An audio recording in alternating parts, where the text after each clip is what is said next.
9:44 and then we go. Yen chairman for Mama Kwaba. How? And your headlines in tentem. So what I say? Anna, sanity. Good. So back from the international break. You see there? Yeah.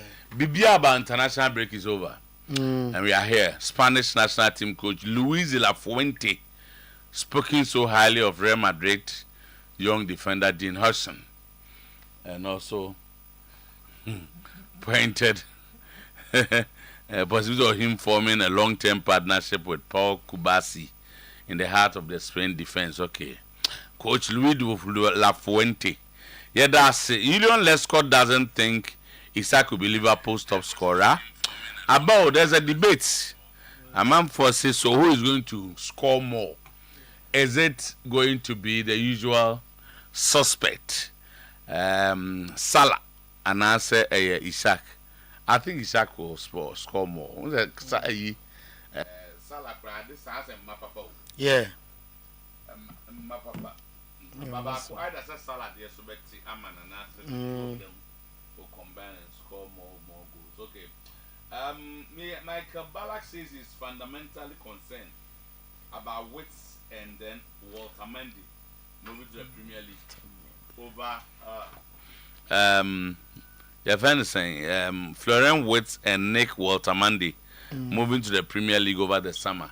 How on the saying with Michael Ballack? I say he thinks that for development. No, say Florian Wits it's not a crowd. Nick Walter Mendy. So he's suggesting say on developing way and he thinks that is a player who goes for 125 million and you are worried about development. On about Premier League the who in the Premier League nankebeye say even so be movie from Leverkusen Uncle Bayern Munich for 1 year before he would think about the Premier League. Okay. Utiene sem now person say as an infinite year for the Premier League and 3 matches. Kobe Manu Achuakrata according to Baba Issa, he's written a very nice love letter to the authorities at Manchester United. As some of our catch them and say, play me or let me leave. Ultimatum, I mean new digital movie agreed to make earlier this summer. Okay, now transfer will be a new yana kabisa. We near on the summer no more or make the moves. And the transfer is over. So what's up? January they say so Jamie Carragher believes Victor Gyökeres will lose his place in the Arsenal starting 11 once Kai Havertz recovers from his knee problem. Go for him there. Some sebi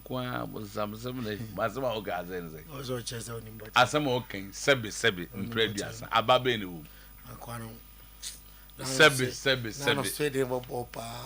ena yeden aha yeden so disappointed no uhwebi Sweden mamenka asem no say if you are fair minded na enye adwumboni na wo timu a and they say obi amfan phone on type Victor Gyökeres Victor me ba chopi madaruma Victor Gyökeres no enya afi no obebobo ama Sweden disaster no so if you watch him against Sweden na say bia wo de oma Arsenal no wan me ba tobo oma Arsenal no na unim no na hwe ne ball Sweden da mamin kanche wonne never two team say Gyökeres Sweden was goals amomo papa from 28 games he has played for Sweden he has scored 15 goals tiwa akore na anu a wanhu so she goal no enye the first time obobo ama Sweden no boss menkan the first time you are telling us contribution everything in the game me say wasama wo kan so ko boss Sweden wan je goal and I'm saying that he has scored 15 goals for Sweden already. If I was say Shema Sweden Abraobo under 19 he scored 10 goals from 18 matches. Any promotion under 21 or say 4 goals in 8 matches and 10 times 100 by senior Oba senior no so about 28 was 15 goals. So if you go and watch him in a game, Mashano 2 matches in the 2025-2026 FIFA World Cup qualifier. So about 2 matches without a goal. But he has scored 15 goals. A World Cup qualifier, you know about 1-7 American balls. Oh, send me in that case. In that case, Oba can say me hear 2 matches but no and can say yeni because last 2 matches now. You are analysis now and I mean you don't use about 30 something matches. You don't use 2 to judge him. I'm not talking about the previous matches. No, unless you don't have a better appreciation of the Okan. Oh, boss. And yes, I remember. If Baba Isa has sat here since 2019. Now a bomb modern say I mean fan a Daku and Major. This is be at the old county as here. Me fan a Daku. The guy has scored 15 goals for the Swedish national team in some 30 matches. Boss, me fan a previous match. The Kenya. Master can say the last 2 games our ball. So we can forgive you, but if the last 2 matches so they die you say Jordan are you. Now so create certain number of goals for the Black Stars. Now so about 1 or 2 matches no one say go. Do you conclude say be in? Ebia na unim no. Oh. So unim no dia. Boss unim why make us say be. Oh unim why bia. Ebe because Arsenal before international in Arsenal he has played that one. On we goalkeeper.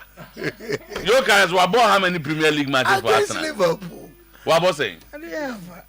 2 or 3 matches. He has scored 2 goals. What are you talking about? I'm talking about what's 2 goals? How many people have scored more than 2 goals in the ongoing Premier League? More can grow for Arsenal. Have your facts before you talk about them. The guy just entered the Premier League. He has scored 2 goals. Or say Sebeye Yenia. What's 2 Premier League goals if you don't know? Premier League. Jimmy Carragher say if Jimmy Carragher. Yeah, Jai Womo. What do I say about Jimmy Carragher? Jimmy Carragher no ade. And then I'm saying that Woba Bisa me fast also in ball num. And I make say what some now can. Where the one check facts and figures. Facts and figures. Check here. Was me check. I know he's for Sweden. My man say the last 2 games for the Swedish national team. What is the meaning of last 2 games? I'm saying that he has a certain record for the Swedish national team. In Sweden, he has scored 15 goals in less than 30 matches. Also 2 matches. Uber Premier League no so ade ye be ni na. Oba na no abese 2 goals. Omo maka say no mache. Enti mba cho your obsession about Victor Joe Carres no say ujai. Because the guy keeps scoring. Obemu woni magu aseda. Yeah, Premier League na no ye. Premier League na Premier League. Obeji Premier League ama. Onka so obeji Premier League ama. Don't change the topic. Obeji yeah, mo dey o ka asema also check it before you come. Okay. So we move. Kwabimenu elected no so say enam kwa so ekodu. Carragher so actually not quite ignorant of the whole thing. Arsenal quarter striker. Obi amfani nkotena nchen o show 1 show. Obias was 2. Kai Havertz now can won shebi. So I was be on shebi. And they say DNT the mema coach no. Se si a wo kasa yi. Be me na ye firi akofo bi on shegu aba. Mo kasa ya mo mfa fat nka ho. Okay, so Barcelona do not know when they will return to the new camp, and the club do not want to rush into setting a new date. Iberton said Senka Al Ali will Premier League can be top 4 no. And then Dusan Vlahovic knows that the Serbian international can only join the Inter Milan if Marcus Thuram leaves. Okay, Yabefia. And no man Peninsula and Central for can send Busebusa and Semi no. And none was say government taking steps to provide modern sports infrastructure and regions without standard stadia. And we can with plans underway to replicate the Takwa Golfo Stadium model across the country. Yes. Okay, so as a president, China, the Atlantic Ghana Premier League in Obewoho. The president will join the GFA. Karim Zito admits his side not get enough rest at the end of the season, and Hearts of Oak head coach Masoud Dramani has praised Oho United for being a well-organized side. General Secretary of GFA, Prosper Ado, has disclosed that the GFA will be spending over 3 million Ghana on referees and match commissioners alone this season. Okay. Where you George Sejano say referee for I think we will need some breakdown. How they are going to spend over 3 million cedis on referees and match commissioners. 3 million, that's 30 billion. Hey, that's some good money. All right. Saturday 9:55. Yeah, the edge share. So there was a visa now. Why is a visa? Visa na edikwa abuche. Oh, okay. Anajo class as I'm not there. Aha, okay. And go for obsession agenda na tunzum. Atu yeni hanom de aba. Basi e wa ha pa de betunzum. On say our pen drive on say. Yeah, for 9:55. With Victor Jokeres, one am ka so be show bia. Oh, microphone so be show bia. Baba, o ka asem na chia no. Oh, boss. Anka Victor Jokeres. What's the Jokeres be show bia? Football. Boss, o ka asem show bia. Football. Enye tennis. Oh. You caress no the other ba so me go. Okay. And to judging based on the number of goals of the last 2 matches. You caress on your goalkeeper. On show bia. On your goalkeeper. You caress be Premier League. Match so about 2 goals. Premier League I mean just so be as more than 2 goals. Remember 2 ya na no mu nyina agese. Joao Pedro has 3 goals. Joao Pedro has 3. Mama ka Alan mu 2-2. Into be 2. Joao Pedro keeps on scoring. Joao Pedro keeps on scoring. Boss, o say Joao Pedro yakra. Yabo Premier League na wi. Yabo Premier League na wi. Yabo Premier League na wi. Joao Perez, Victor Jokeres no. Joao Pedro be go sa cheno. We dey entrant to. Eti anopay your special good morning. I will see on Facebook page or at Victor Jokeres and Joao Pedro. Why never say more goals in the league? Why never say more goals in the Premier League na Ekosono? Fatu Facebook page or Oyerepa Radio, Oyerepa TV, Victor Jokeres and Joao Pedro.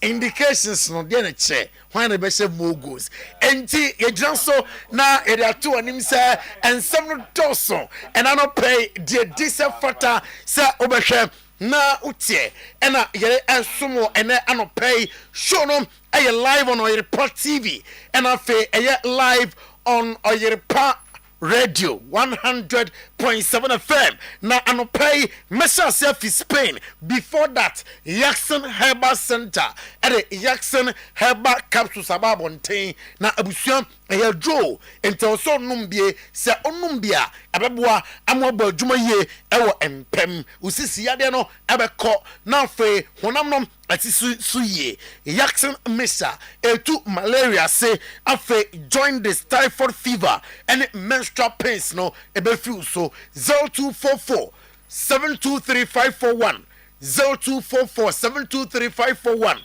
na wafre high sense say memfon to anim e TV na wo patwa beto papa nyina e wo high sense amasuamo dia no aye papa na smartphones sound system afa water dispensers microwave saudo blenders rice cookers kettle iron e jado be fe e demo be fa e high sense and e papa no e mawo 0302 550000 na wafre Kumasi Adum post office Kumasi Tafo Mankesim Takrade Tamale hohoi honyina Hisense ewo Boshaba Electricals ebusuam the solar and rechargeable table fans nibi ewo Boshaba Electricals asuye eye papa radio wom afe bema light ebesan abom frama emra abusuam obetimi di solar no a charge obetimi ye doom light nso a uni problem bia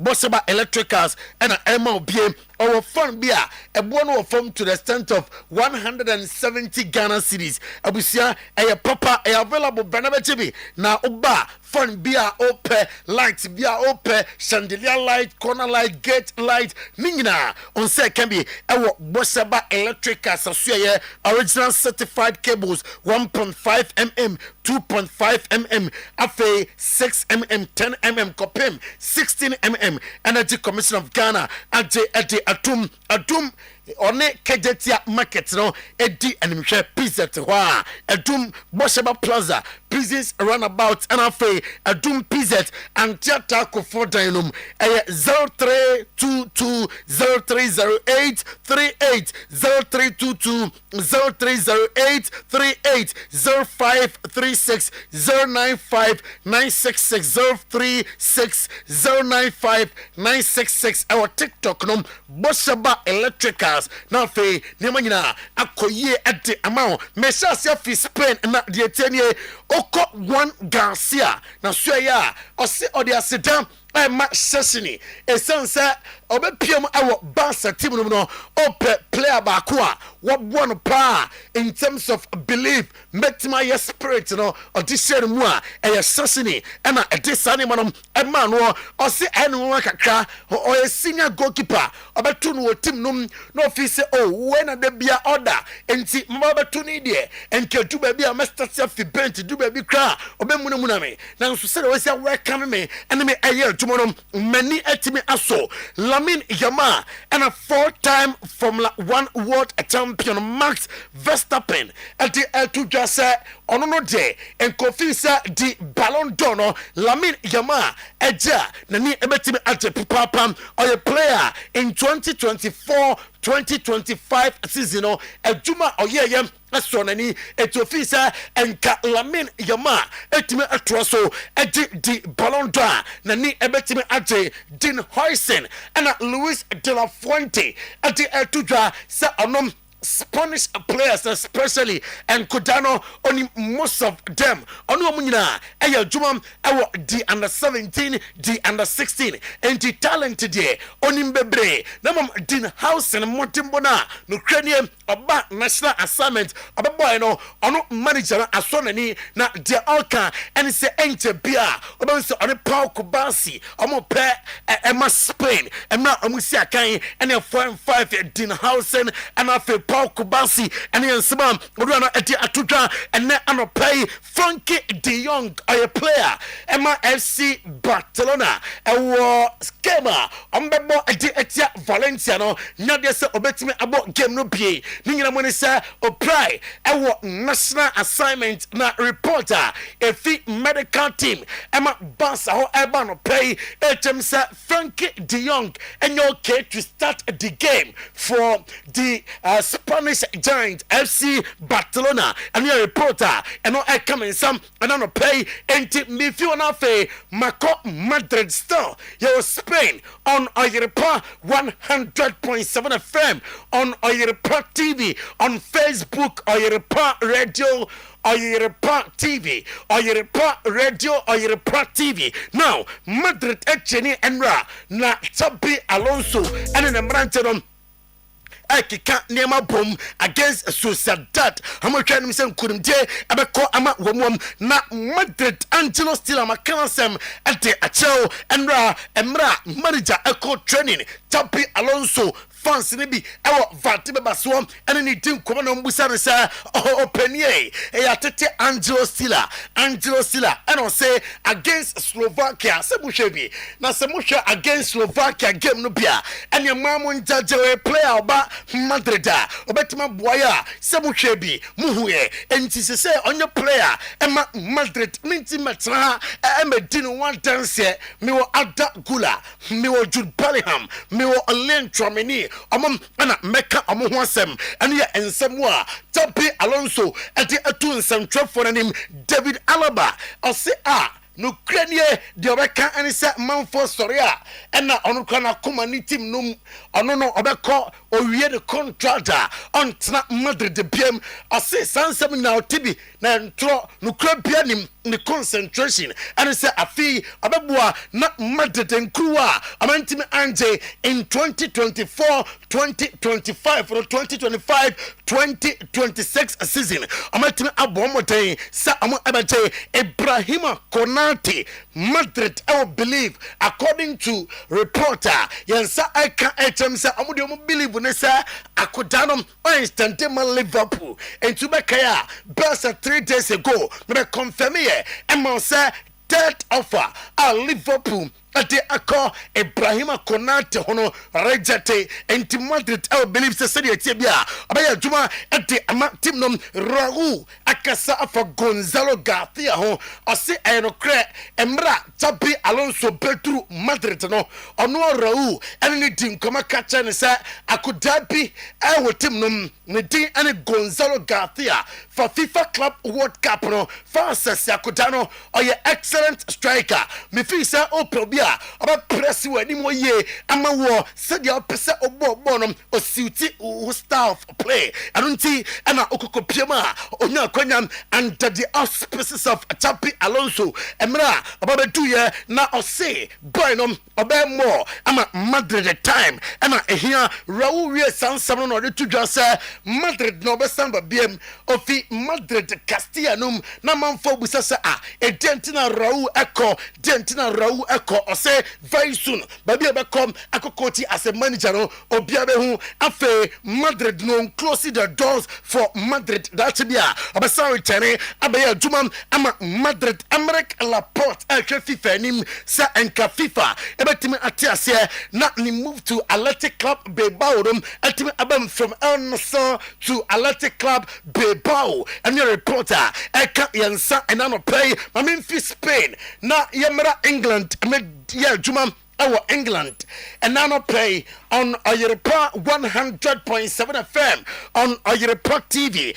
Guy Novo and to just Florin Vit the Obeka Chan say on Peter and Martin Bonum Kaka a bar Wardena our Premier League Gnomaza so on Peter Wardinuma Sika Liverpool team Aba top Florin Vit no one share na enje supporters never sorry akasa I was ultimate project ni Martin Bonum 125 million pounds before Alexander Isak no na 116 million pounds and amode atom oduaya ene afutuo akọ amano Julian Lescott at the atudwa sam oko Liverpool team numa masa with the likes of Alexander Isak and Kote Gakponum other players no on Jindi Sir Isak a top scorer and team num almost certain the Egyptian king no masa or statistics now is slow about to finfinum about the sala goes no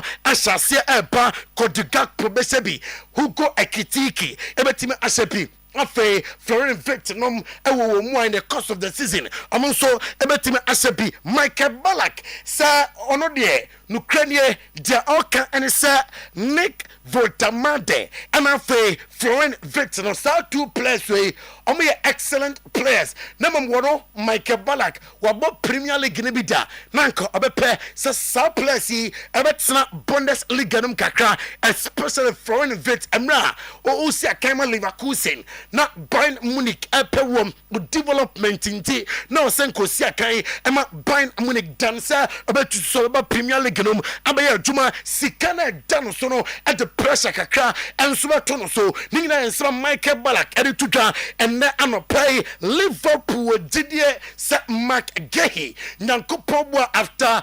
2025-2026 now or your free agent or Crystal Palace now on a Crystal Palace any contract Zambia I'm phone as a free agent now some train on Liverpool far and munse man movie before me rush to so na say Crystal Palace for Romania bro one share January o me huradi and some put on a contract no etime abana we into Liverpool for mania bresamo pemagehia January mon konkotom Alexander Isak ya dia bi training grounds enra na nkoku Jeremy Frimpong training grounds enra what said your jibbo down ho masa o jibbo bi o domi ba ko na Jeremy Frimpong o titi to ani enra what a striker no wo yen what training ground buta Alexander Isak first training with Liverpool after the international break. Or your Liverpool defenders in Wajuma video nom at the screens no so. Obechobi and on play diamete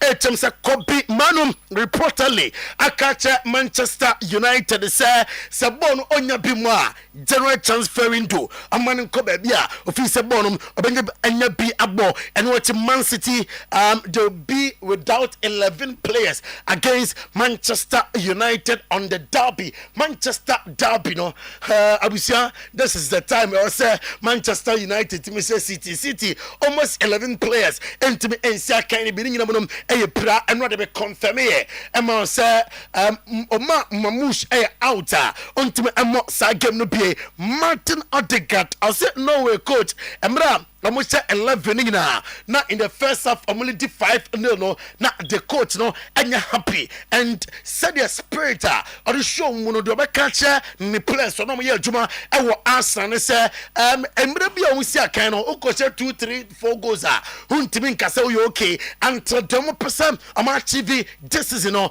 Arsenal we ya huntimi nkasa wo okay and the Arsenal captain Martin Odegaard ninsema or the Tudram and na anopay Declan Rice and Marcus Rashford sir Reece James no or undirected na qualifying grounds at the on national duty no or say Reece James no more training na ho coach kase we ya on konkofo ba so no aye ne training foforo or say onim take onim namimko afi o se game ni mo dia onim kwan faso any plus like kasa or leadership qualities or be Declan Rice and Marcus Rashford and on play am Chelsea captain Reece James abasom na ukom Liverpool legend Jamie Carragher na so ya o say yada sore ni ehun se Kai Havertz e fitting kwadia Victor Gyökeres be ko bench o say Arsenal manager no Mikel Arteta onim Kai papa and onim dia Kai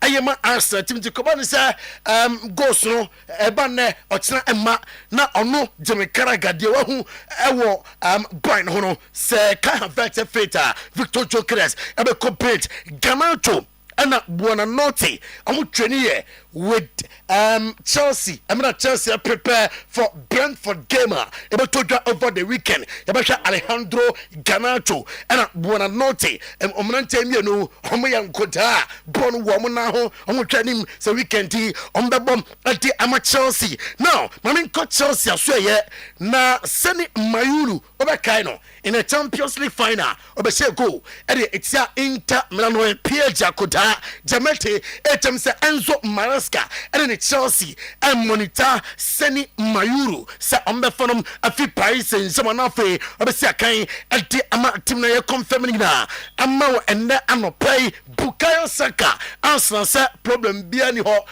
ne contract nsensam mo bia ye mo hihye no oba stente ade ama club no ewo Italy no Yasin Adli Diameti chem say wa complete a permanent move away from Milan and he say Shabab for them a confirm say a player Emma woman and no a latest eka yensa and no pay na oko Benjamin Pavard na so ya o say na adwina a Olympic de Marseille and team and Ochusu team no na Santiago Castro a player Emma Bologna Serie A clubs no e be koi and of Saudi clubs no be the che sen come fan store afi Bologna o sit na je Bologna team num Rasmus Højlund are returning to Napoli training after the international assignment or training sa ababua na fe Napoli ni makoye ama wamwam what tete say na Inter Dusan Vlahovic na Dusan Vlahovic beko Inter this a Marcus Thuram efio and a reporter can't me say dey sorry no Joshua Kimmich dey me teach him say onwa open a football academy the Kimmich Academy and no a reporter eka yensa and anopay enti on this note in some no see on Oyerepa TV on Oyerepa 100.7 FM today's sports so Sometymer Otuo-Acheampong team na etime atrase ene anopay na before that many komo kakra bi mra twensesia esansa wo bema na sika ni ubotom dwete ni ubotom a eya sika de hu hia o sika hu hia eno nti ena anopay aya minu mienu nyina sede se ye din mretia wa mu bi na yetie Bayport Savings and Loans. Bayport Savings and Loans. You know, 18 come on. In the next 10 minutes, you're back. Now, for boss player, and it's you know, Etimi Atuaso El Michael is back. Koya has a Jumane Kakra. We say, Waba, one Koya, one share. Now, Deno, I'm fat, Mr. Collins, no, Koya has a Jumane Kakra. You say, Waba. Was he has major league, you know. Now the has a one sem no buy it or become Bayport Savings and Loans who asem Mr. Collins Kwesi entry and a Daniel Sarkodie and a Docas Nyakwa. Me say ma wotima nti so hwe nanim to sikasa no kra na so wotima. Mr. Collins, good morning. Good morning. Say you are fine. Nyame adom. Koye adwuma kakra. Adwuma doso nti so yini na. Sa. Ise so wa futu na metie. Se matie. Oh, so say wetie dey. Wetie dey. Ba bia no chira ma sha na Saturday. Ebe yi. Doras Bokode. Ready adom bibia boko. Mr. Daniel Sarkodie. Ana onya Mr. So you are fine. See, I'm sure same fee, Mr. Collins or Mr. Collins into a Bayport Savings and Loans and pay. Anopay de Yadamasi Semasama ya Quenya, a woman fidi Kessie. To your banny betna ha, ye chia mohefune, motia funina, a year Bayport Savings and Loans na Yamiadomanopay Asamba, ye day, ye fixed deposit product no, Esa betuja. Ye buy a fidie so a ye day fixed deposit product to a jar, and na what you be a ye bay, ye who say, Jumane econonym. Na econonym na was said de be a ye to us so banny a bekai, or more omunya mae. Na ubi on sa na wate, na oti and unyanye na adwin say obeba. Na ye koso a ye kan ye chichi mu ye, ye warishe mu say, bibi beto ni timuma, wetimi aba.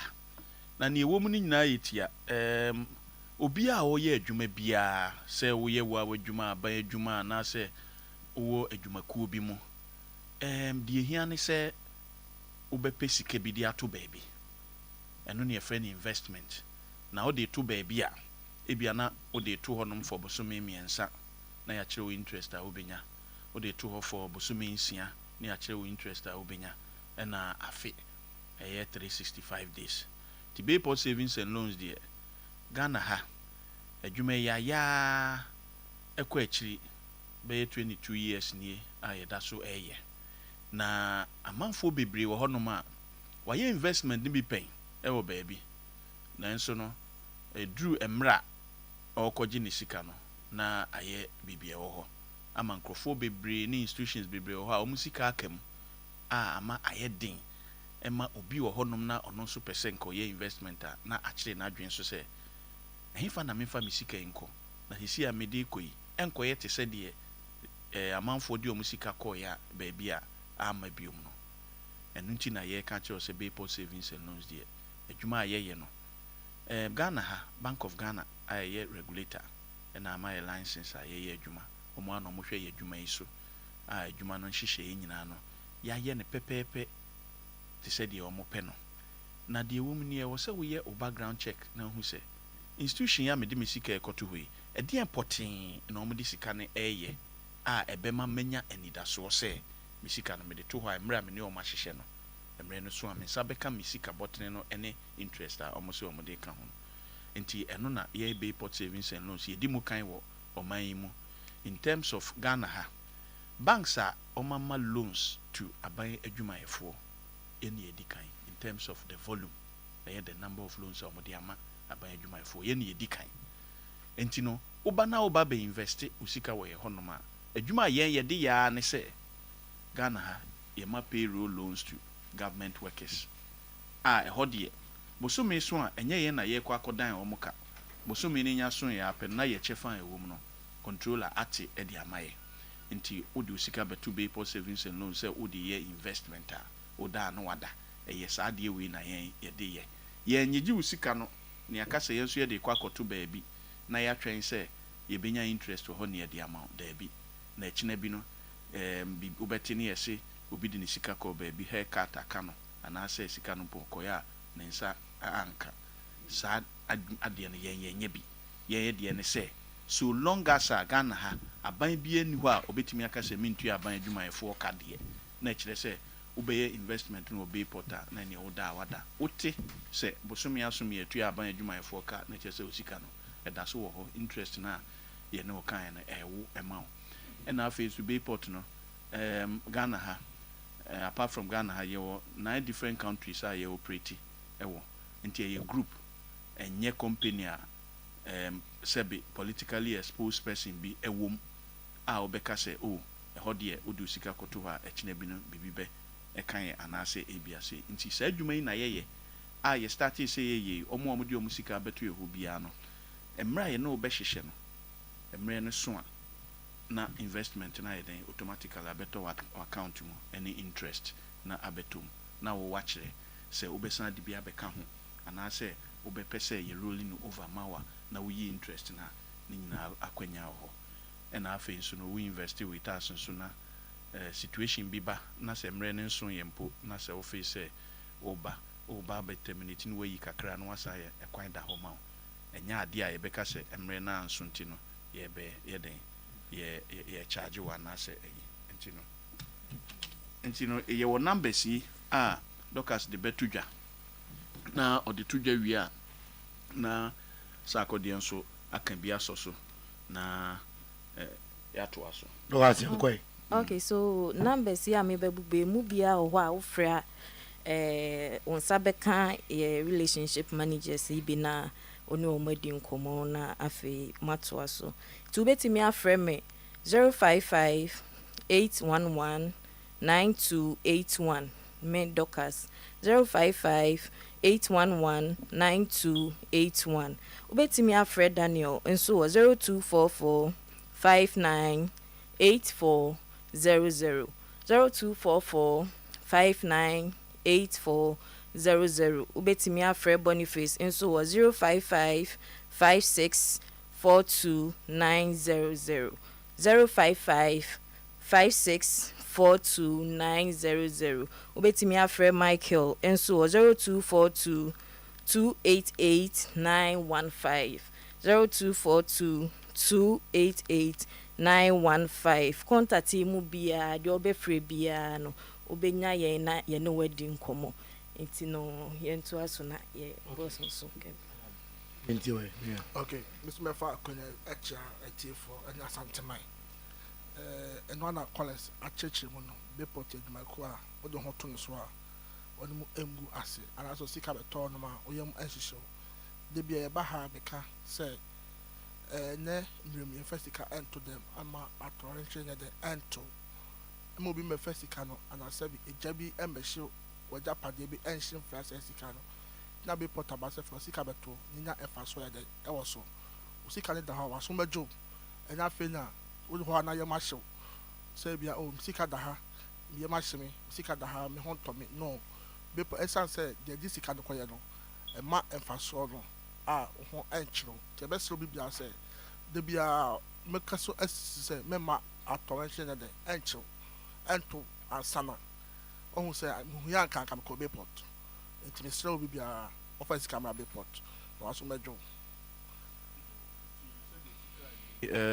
kakra me de to aso na ya de ya peja yimu ene se sika ne de obi wo ha na o ni sika yen kase kutasika no ne fabra yen ye de the system ne very flexible sika no bank bi na da de hianse ne wa yen hyehyɛ ne ya fill forms na ma no wa transfer sika na ma beto ya account mu ne ebuki investment na ma enti no ne me wode ma Sometymer ne ewiase nyina ne sesisia ne de wo sika o ba bia fa beto Bayport savings and loans fixed deposit 3 months 6 months and as 1 year enti no also the old is can kotoa we are short oda oda mobile de kakra kotoa oda utimi so bank we there mamentwere no se na no kra nsem toto bank bi mu na Bayport just still mujamo na so a moye adwuma no che adwuma Bayport savings and loans moye those days go so me kai na eje kakra na da koto minim se ho dia a branch bi go so eje kakra na da koto the hianda na akoje kakra na dia solve sa nti sa hwa na kakra ye de tuntun so ya fa bi kokoto na da chi bi beko na kwakwa ji sika na Ghana ha baby a wo bia no ni hian se wa friend number si ye branch ye wo bia last time na mo kan se bi na me de mo se Bayport na nya Ghana hankwa mo relations with other countries amuye adwuma wo amaya wo there were 9 different countries. There was South Africa, Tanzania, there were Mexico. Wow. There were Colombia. What do you say? Wow. And there were these countries where you operate the same products in Yeton. And a group and say other institutions are Udusika Kotoa Bia, Baby Bar, we hear my chick and now open so oko internet so now log Bayport Ghana. Ye be bia beba amohu Bayport ye year on year financial statements audited one are actually the financial standing of this business. Nti wow your background checks nyina about Bayport obehu say adwuma na ye na sebe enya agro na edi eno customers are omdi omsika beto on institutions nyina no e mature ya da na scanner koto. The doctors best ambo numbers ni bi na. Okay. Doctor Cynthia Wenenko. All right. Patch your numbers near 055 811 9281 055-811-9281 yeah doctors ubetimi afre Daniel enso 0244-598400 0244-598400 ubetimi afre Boniface ewo 055-5642-900 055-5642-900 ubetimi afre Michael enso 0244-288-915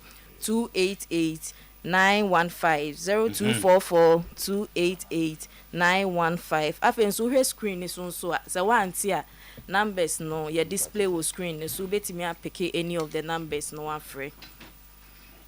Okay. Chairman me who want you? Bibi e koso. Me ya yi nti obi anhwehwe me. No, yes say watch the baby o de akoshe. Ai, me ma so ba. Fufuro ese. Bibi aso koso. Enti na e de koso. Sa ko de na ayi ni ra be. Ayi de 18th October. Oh, okay. 2024. So we the problem be any. Na otu esim de otumfu ayi ni. Otumfu ayi nti no na ese ye answer. Okay. Otu ye de chira kwan e be chira. Okay, nya. Some them wo ba bia. Yo ba bia, ma be kumasi a, yo amekom. Good. Traffic light na say. O say am using intersection. Say ho no aye traffic yeah. Intersection aye ntiase. It's your traffic light na say. Johnson travel to. Okay. To all babu say be ported there. Most mama Johnson for so feel you. Dey be ebo mu di e advert mo. We do on ma, obo say be ported there. E wo ho no ma. Okay. Ure ma. Tiemba so free crying na eba na o free tech na eba. When it clear dum no. What traffic light na nsa nifa so. Okay. Ufri adum so na ekwa. Who be do traffic light na nsa bonkom so. Ho no enya bar station but drivers na so den. Omo gina ho. Nti do aso do be si wo ho. Usi wo ho no ma. O ma so nya den. Na ho no mso be gina didi. Aha, nti ba bi gina na no. Yam pa mo mo gina ho bi. Do ma no si wo bi. Okay. No real office no ma. Also say first na Colombo, unim Colombo. Kanene na ho no. Right ho na ho na Colombo no. Agidi pa o. Oh yeah. Mo de se mu ho. Ze nyame some Bayport for the mumu ni adade e de trena ba bi anwumre. Sa na. Edi number ni bi na amanfo mfrɛ mo. Okay. 055-811-9281 055-811-9281 Doctors me am make say yeah 0244 sorry 598400 Daniel 0244-598400 ubetimi afre Boniface in so 055-564-2900 055-564-2900 na Michael enso 0242288915 Okay. 0242288915 And madam for now, Boniface. and the number my Boniface wa boni there. Okay, no I see. Chairman, you say Shelly Gasio. That we be from man, ya be di bon komo kaka. Na me aduma echina ya no. League ni be shas. Okay. Na me adum. Se su de ha se nya coach. Okay. I don't say na coach. Na coach ni o. Na watara no. Isi ade nya coach. Ti nya coach nsɛm ni bebree. Sana coach ho. Nsɛm ni bebree ho ha enye coach na bɛka. Okay. Agopra no mana na echi. Ebeka sama no. Bekasa. Okay. Ti nyame nka obi a. Yeah, that's it. People for them I say. Sa akode e na Docas. E da bi za do first name na den. Daniel. Jatabo mu de no. Amanfo a challenges are de no but omunya e nyame asem. Say jata pa de untimi no ngoche bu but de nyame be ka de untimi challenge. Arambo solo. Say something so se boy no. Jata no no obi mu say. Ni nyina boys na dey year off. Masa. I tell you Bible mu challenge you. Na jata no wada na asese na. O te say omukika. Okoso jata bie na no na jata ID hwe no. Masa munya asa de nyame be ka de e Bible mu de ni nyina correct. So boss 10:30 a.m. Anopai yebeje taye apomodin ewo Amen Scientific Hospital. Amen Scientific Hospital. Na stroke ya de ena enyaw anase ohuni pa bia Amen Scientific Hospital omo ena Ghana maimu ha womo jaba subode pi efa stroke ya de ne samu enye no nko awo ho nsem no Amen Scientific womo ena emo bia awo na awo bebre afe ya de kwankro ewo so a ene Amen ndi nkomo eno so mbeyi e dey free or e dey amount ni yan say bibrem ha dey Amen womo ena the best alternative medical hospital omo best diagnostic machines omo de ugina so a yade bia woni paduane bia no ebeye pie eno ne ye makomako aduonu nan yade bi beka na wanya yaresa na wanya hoto Amen Scientific Hospital omo ena edi science era herbal medicine yemu ewo West Africa eno ena mo da sonko kuma se atwema tachiman kwada so fo ase ekwan so ho ena omo ewo other branches ewo Ghana hohoi sehidebi so ho sunyane nkoko atebubu tamale takrade akra bibiani wa boga ene enche ho nyina nkwa Amen Scientific Hospital ewo ho betimi akọ na wakosa ho yade fast stroke awo ho nsem ene yade kwankro nyina for Amen ewo 0277 00 1234 0277 00 1234 Odotobi Rural Bank or say ono ena ye the trusted financial partner ada here dem here sika obema obi awochreba na opesika e de si awochana no kwan a obema obi uye sika de bia wadwuma mu Odotobi enkoa any Rural Bank a ukodan omo a wo ebema sika ni bi special susulo no eguswa ekoso eni entu susu enomakomako ediosi abosumi mienu no eso ya sika na odi abeto no ye bom pamakomako enum na ye de amount a special susu loan na wachecha nka kranka salary workers ye mamo eye workers loan cocoa farmers ye mam cocoa loans microfinance loans enom ehoma adwumayefo funeral and social loans eno asem sifie na pesca de akoso ano abagibi ena oye ka adwuma na pe transport loan aba Odotobi ye be ma sa loan ni bi ye head office no ewo Jacobu obuase ye be ntutu ka police station be kwai ye ni post office dia ni we crofrom ye wa adwen kwanta Roman Hill ye ni total filling station dia ni we Aija yani Victory Baptist Church edian me boakwa your credit union dining Santas runabout ye be La Vicus Hotel I know taxi rank kwa so say ye ni edwano edian me macro ye be Goy filling station agrikenzema ye be lorry station Bantama ye ni MTN office no edian me e na tafo formas so obehu yen e wo ho me che Odotobi Rural Bank eni endin komo wo numbers mienu so 03220 91454 and a 0243 710 784 Odotobi Rural Bank where business grows. When you how uhu ade ye o kenkan ade enye ye o hwa ade na ebisi ama ade ben wa uhu we kire uhu a o how to atwa ene apomodin herbal clinic Dr. Sam endin sawaso be mo aba na so ya okwa wani yade ni nyina obetu ase ede ama o se bra no ena ani hu yade nyina no oyi ede free ho glaucoma, eye pressure, eye cataract, syphilis, long and short sightedness apomodin herbal clinic ena eyi ede free ho ede ama diabetes, sexual weakness, stroke, blood pressure, hernia, ulcer, gonorrhea, candidiasis, waist pains, anase goiter, compo, sanya do nyina ka yado ahodo a oko Dr. Sam ho a osan tu ase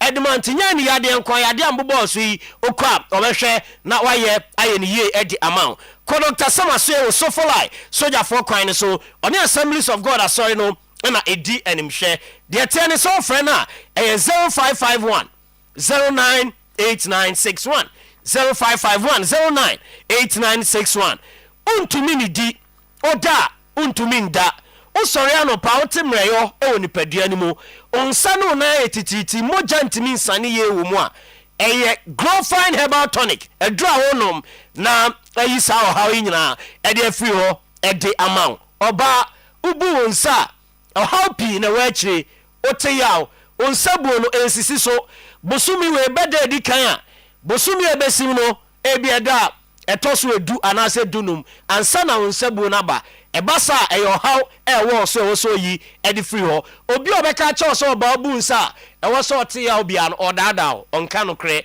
oba onsabu mu no eya obi anim dwumadi a wudi bi so di a onte ya obi kra hu se abaye obey anase maami obey anase obey wabu nsa grow fine about tonic ena eisa o haw ni nyina edi free ho baby eto no o man mu abi abenya grow fine edro ni bi ato dodo ena open to a okọ digital herbal clinic o kuma se amekom run about ye be Bank of Africa for grow fine e was 0244 5965 32 0244 596532 grow fine makes you grow fine. Kangen Energic drinking water and only the only alkaline water e wa dwaman so enso no ye mo ahodo mienu ye alkaline water ne wa acidic water no ye nom efisa onum a e de happy na beba ni padua ni mu eno ye de sinema ye de dware ye de pepafie ye de ho enema mu de tene se alkaline water no eno ene Kangen Energic drinking water no ena anum ko ni padua ni mu a eboa na yi acid ni nyina afrim na ya de bia eba ni padua ni mu no eba entumi ntrasa se alkaline ena wo mpe Kangen no eno ena papa edemao Bremen UGC Tafuni Road Abawaru Junction afe Pakiki Organic Cafe or Stadium Lizzie Hotel was Santasi Runabout ena Sumankwani Junction Ashtown eho nyina kwa ubenya Kangen so ni bi no ato 0241 449191 and a 0507379474 Knox Hotel Brabeda Knox Hotel asumdwemu na oda hono ne ma baby edidi ye ma ba obetima betro na wanom bibi ho conference ho free wifi spacious car park and a spacious place where the reception ho Asukwalam Street and Baba Sports Stadium ebe pa me Knox Hotel ho and ye ja wo nyina no ma be da asumdwemu from 03220 24438 and a 03220 24162 Edek SM Bitters Sisiade low sperm count premature ejaculation and a low libido bema oba nyatenka wo ma oho enkenya so no partner ebesia SM Bitters and a mouse atenka no ewia na isisiare nyina free ho edi amanum SM Bitters bema ne bo adwuma ewo mpam obebo adwuma acha SM edu herbal clinic na de SM Bitters edi aba the number 0243 989 368 and a 0201 044 221 and no Edek SM Bitters there no ABA Herbal Center so rasta no or say for glaucoma any cataract any yade any bra or more wadro for gwaduane a wodim udiwi a edro ni rent ni mo wani ni ntini no na te wani ni so edi amount bibia be kama be hu ade yi ABA Herbal Clinic menstrual disorder hypertension prostate liver any kidney yadeɛ ABA Herbal Clinic eyi ni nyina as ɛde free hɔ ɛde ama kwada so gyina say main market ɛkyerɛ no ma hɔ ɛna ABA ɛwɔ dɔma hinkro yɛ Beneza Preschool a ɛno ɛwɔ apia kubi coastal nkyɛn ho pɛ 0541 565 199 ɛna 0502 812 161 boss nyame ya adomu a kwasi ade di anim ya na dache hima grand audition no eba so ewo SG mo Kumase enti audition na ye won kran western region and afi Kumase no eno na yaka omo ayi omo abomu a ye grand auditioning ewo SG mo kwasi ade ya nti no se wabofra wo mu a bra na ebetai na chuba no na wo to aba enso edema no se de be ya obeka dwumadi anim na afi waka enkwada na ye be yi omo eso omo nko dache hima afi ho na afi akyɛdeɛ pie hɔ no wɔn akonya bi nti kwasi ade ya yɛ nyina yɛ hyia wɔ SG mo na yɛ de grand audition daakye hima adeɛ no yɛ de aba so. Thank you so much. Me that say 10:39 is the time. Says the time. So that's one more kano. Not time ne kasa na says the time. Okay. Babu wanna say ube adwuma ya che na me na mu wa che. Okay. Eya wa around. Okay. Let's say you know day back. You know me am bi. Okay. So bad. Boy birthday no. Oh, you had all year without me. On it, I guess. There be no mum be school now. On be on the 9th. On the 10th. And run the 10th. And run up. Now, what kind of kind of sim in Bacho? So now, why the teacher? Over why teacher da? Okay. Teacher phone. Any school phone. Oma we na ye mamu yo mo ya da achi ayem pino. Ada you too. Se omo ko school no ma so omo ma so buku ni nyina de aba school. Nipa ba ku book su pa egu bag metankola nkuto achi. Sankre ba kakra Ghana fon kola omo nyoma mu akon. Books you nye de bia na ombesu. Enti ka book no. Mo pa de bi omo de begum mo school. Locker bi. Na ne obi aba. Na be ba ku ankola no omo fa nkra books ngogu school. Somebody says fees no more gen. O talk camera book normal. Local model so to be boho. Say a book bia and grand class be on 25 or class obi akra won dey. Na bi obi akra o key bi edem. Box was kakana dey to class o. Ba for books and kola ndi bo machi kofi enya agro. Utimi hwe na kola ni bi on books on bag mi no. Eduane dey na book dey. Da bi eduane dey sector book na mu this is 2 bags. Who on be yare o aye ka mu bi no and I'm so two skills say books no mama ato enti so mama fa mba na who say gugufia be say na ada no mama etuatu ade we say ada na ade adwumbo ni enti skills no mu use yes some kola mu be o mu ya skills no kola mu nyinyini o say books no mu di kunipo o ano dey pa am so too akola o be KG1 for na ni book KG1 1004 o so ya 1006 ado very easy dey do so high so too eso be book no ma adro bibi no just say toys toys say obi as ya iPad e do kra na asase there's about force there's also pay internet to fee for iPad there but when they came to ban school for no so omo dey omo nha adwen nti omo fa mo man kwa aban na alright but quick one but president so on gas obesi stadium we be foforo na no na abegina so be bu baba yara enra ebusa no so on gas awe headline ni but so be see we new regions no about for ka say be bubu baba yara na uni ha hwe that's what they are saying we should do na minister no na wako Turkey ena wako na okope investors or say President Dramani Mama has announced his government is taking steps to provide modern sports infrastructure in regions without standard stadia. With plans underway to replicate the Takwa Golf Stadium model across the country. Baba Erebubu bi enim be so jitum sie mu bu. Da bi wenku we me ka the minister no kwa woni ne special assistant Safuduku Kotoko PR ne koye. On a minister special assistant. Ministry ho. The legal advisor. Oh ministry ho bi. Ba onye special assistant. In terms of legal no mlem on a 2 to 4. Some society hate speech. Mom, then some to go for Sonny Adeno.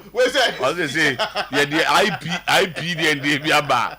O can't say, man. And I will be side or see Kevin Taylor, and I'm saying, on come away. Or more did the atom, so it's almost the atom. So, man, yeah, I say, oh, Castle, where Sebi or say, baby, I should be a bit my better. Wow, but I did at a much of media and the second. Send them my IP in my.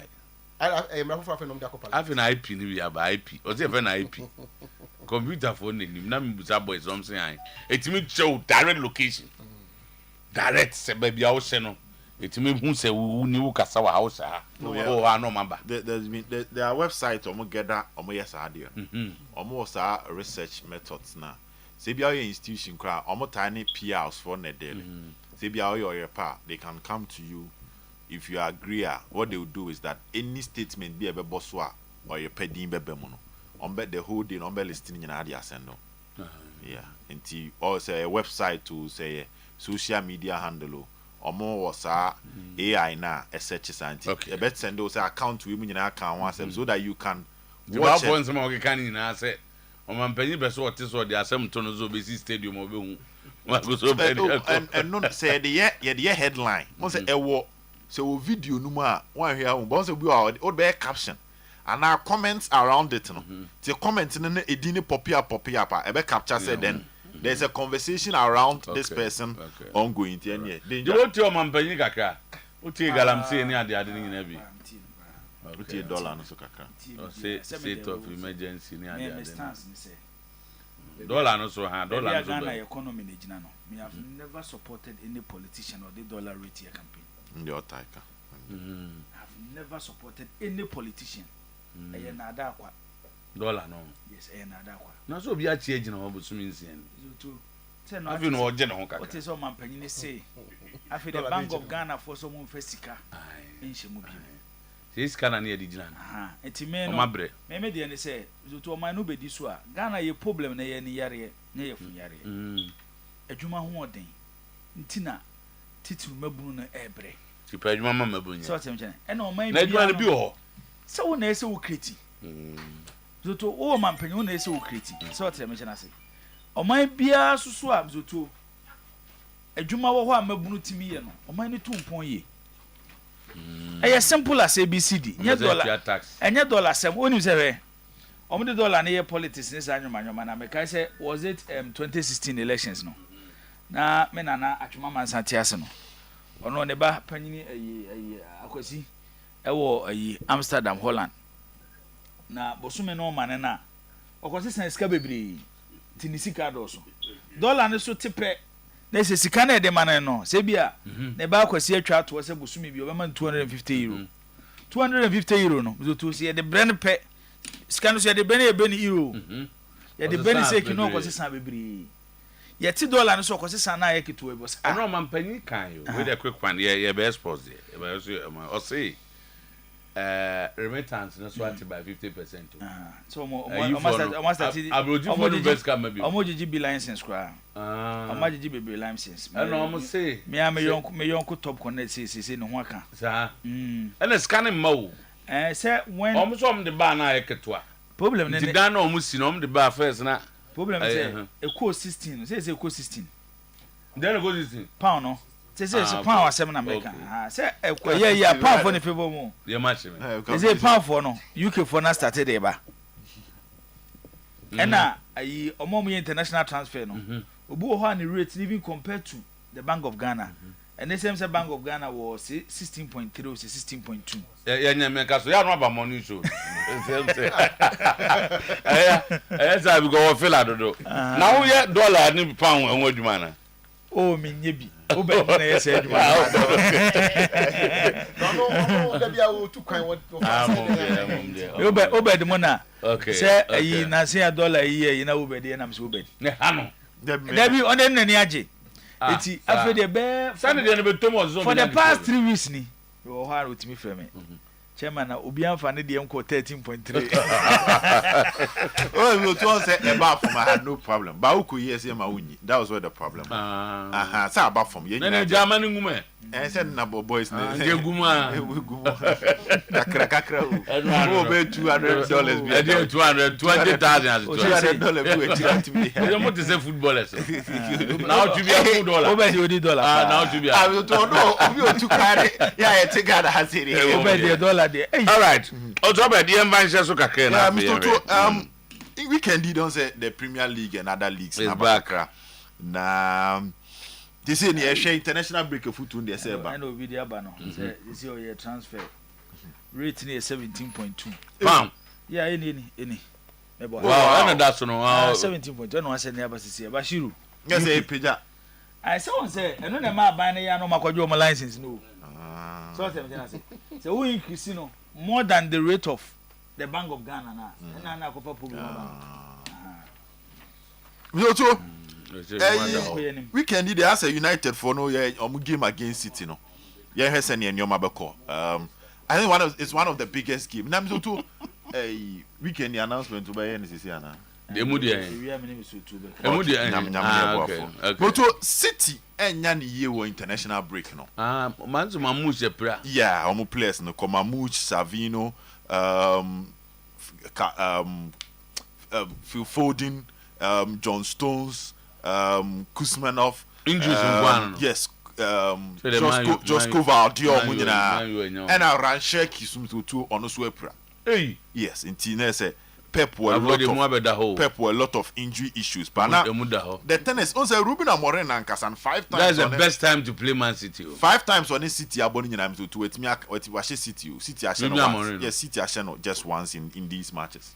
No, Pep Guardiola, Ruben Amorim just once. Now Pep Ashe, Ruben Amorim in 5 matches. Wow. In Hessen and Yoman Ediama United. We are hoping that United can get the spirit back. On say, Adiaba Kwama for change the improvement of the United front three.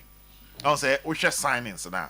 They be United Mia Mupai and Nimhono, Miansani Jine Nimhono in a year Sesku. Now when ya kunya nwenya Mbuemu sa front three no Mbuemu bi no wo social media boy no of Uganda na no pie stadium onye izi o is it when Mbuemu na say look alike bebrebe o the boy no there unu na o said pa ho and em to Opiemo Uganda match unu I say Uganda weekend so omububogu mu omo say sa omo Somalia as say omo see form but no too enti we are looking at how the front three after the international break never start here ejuma ama Manchester United we want to see them in the party. The unsolved issues with United team had to do with the middle two no where after the first 3 matches it appears that Bruno might not be suitable for that position. They didn't push Bruno and him so that United can have one of the front three from the bench. So start Sesko, push Bruno to number 10 together with maybe Mbuemo or Cunha. Then one of them so one will be at the bench to create that opportunity. Exactly. Now might be the be free bench I'ma hit net me about. So we are seeing how things will go for United and how they will shape up. No, to quick one. Garnacho sono. Also no young boy ni. Said ya kwani si war fans na ehun. Barry on say obi amunya is. The video on so. Na Garnacho sono. E Chelsea. No to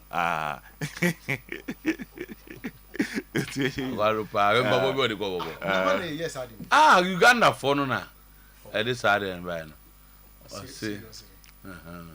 Seriously, we are grow this. Omo edi agro no mbo. Volunteer put in channel.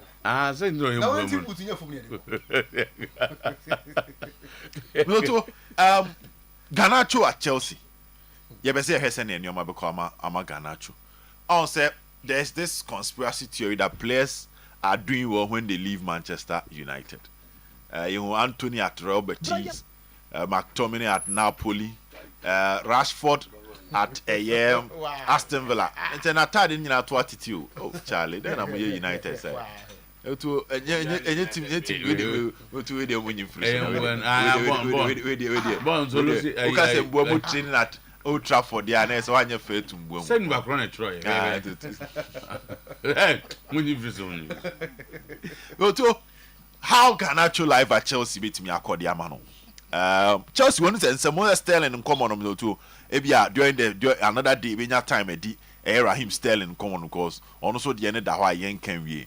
But I want to see Garnacho. A lot of talent, promising talent by all standard. Just that he seems to have issues with a bit of consistency and tactical discipline. Now I a Chelsea team now. One thing you realize that Enzo Maresca have some form of tactical control over his team. Baby, you're no person born albo. A quite person of us born albo. So when you are going to play under such a manager, though he on look like a rigid type, but Italians are very disciplined, especially when it comes to the tactical play on the field of play. Intimation how Garnacho will function in such a system for Chelsea. Whether Obabeye that element, that player that we all think so, or now say Obabeye another story where Obabeye say maybe Subai Ebako Danedi. Also international break now, will stay back. And now intensive training for Team FN Chelsea, and he's also one thing coming back from the international break. We want to see how things will go for him. So to Florian Wirtz is also another player. International break, after international break, no more also called German national team. He had a goal for them, and he wasn't bad. In wonderful goal, and he wasn't bad during that break. So far, Osha Ekitike joining Liverpool, why hitting the ground running.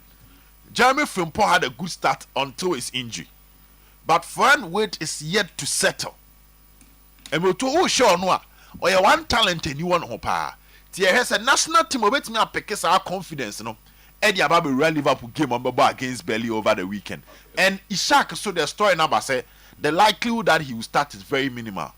And you likely say slot best starting. So you better say whether Obenyane debut or Anfield, and I say Burnley game number. So there are a lot of reviews and questions. Arsenal against Nottingham Forest.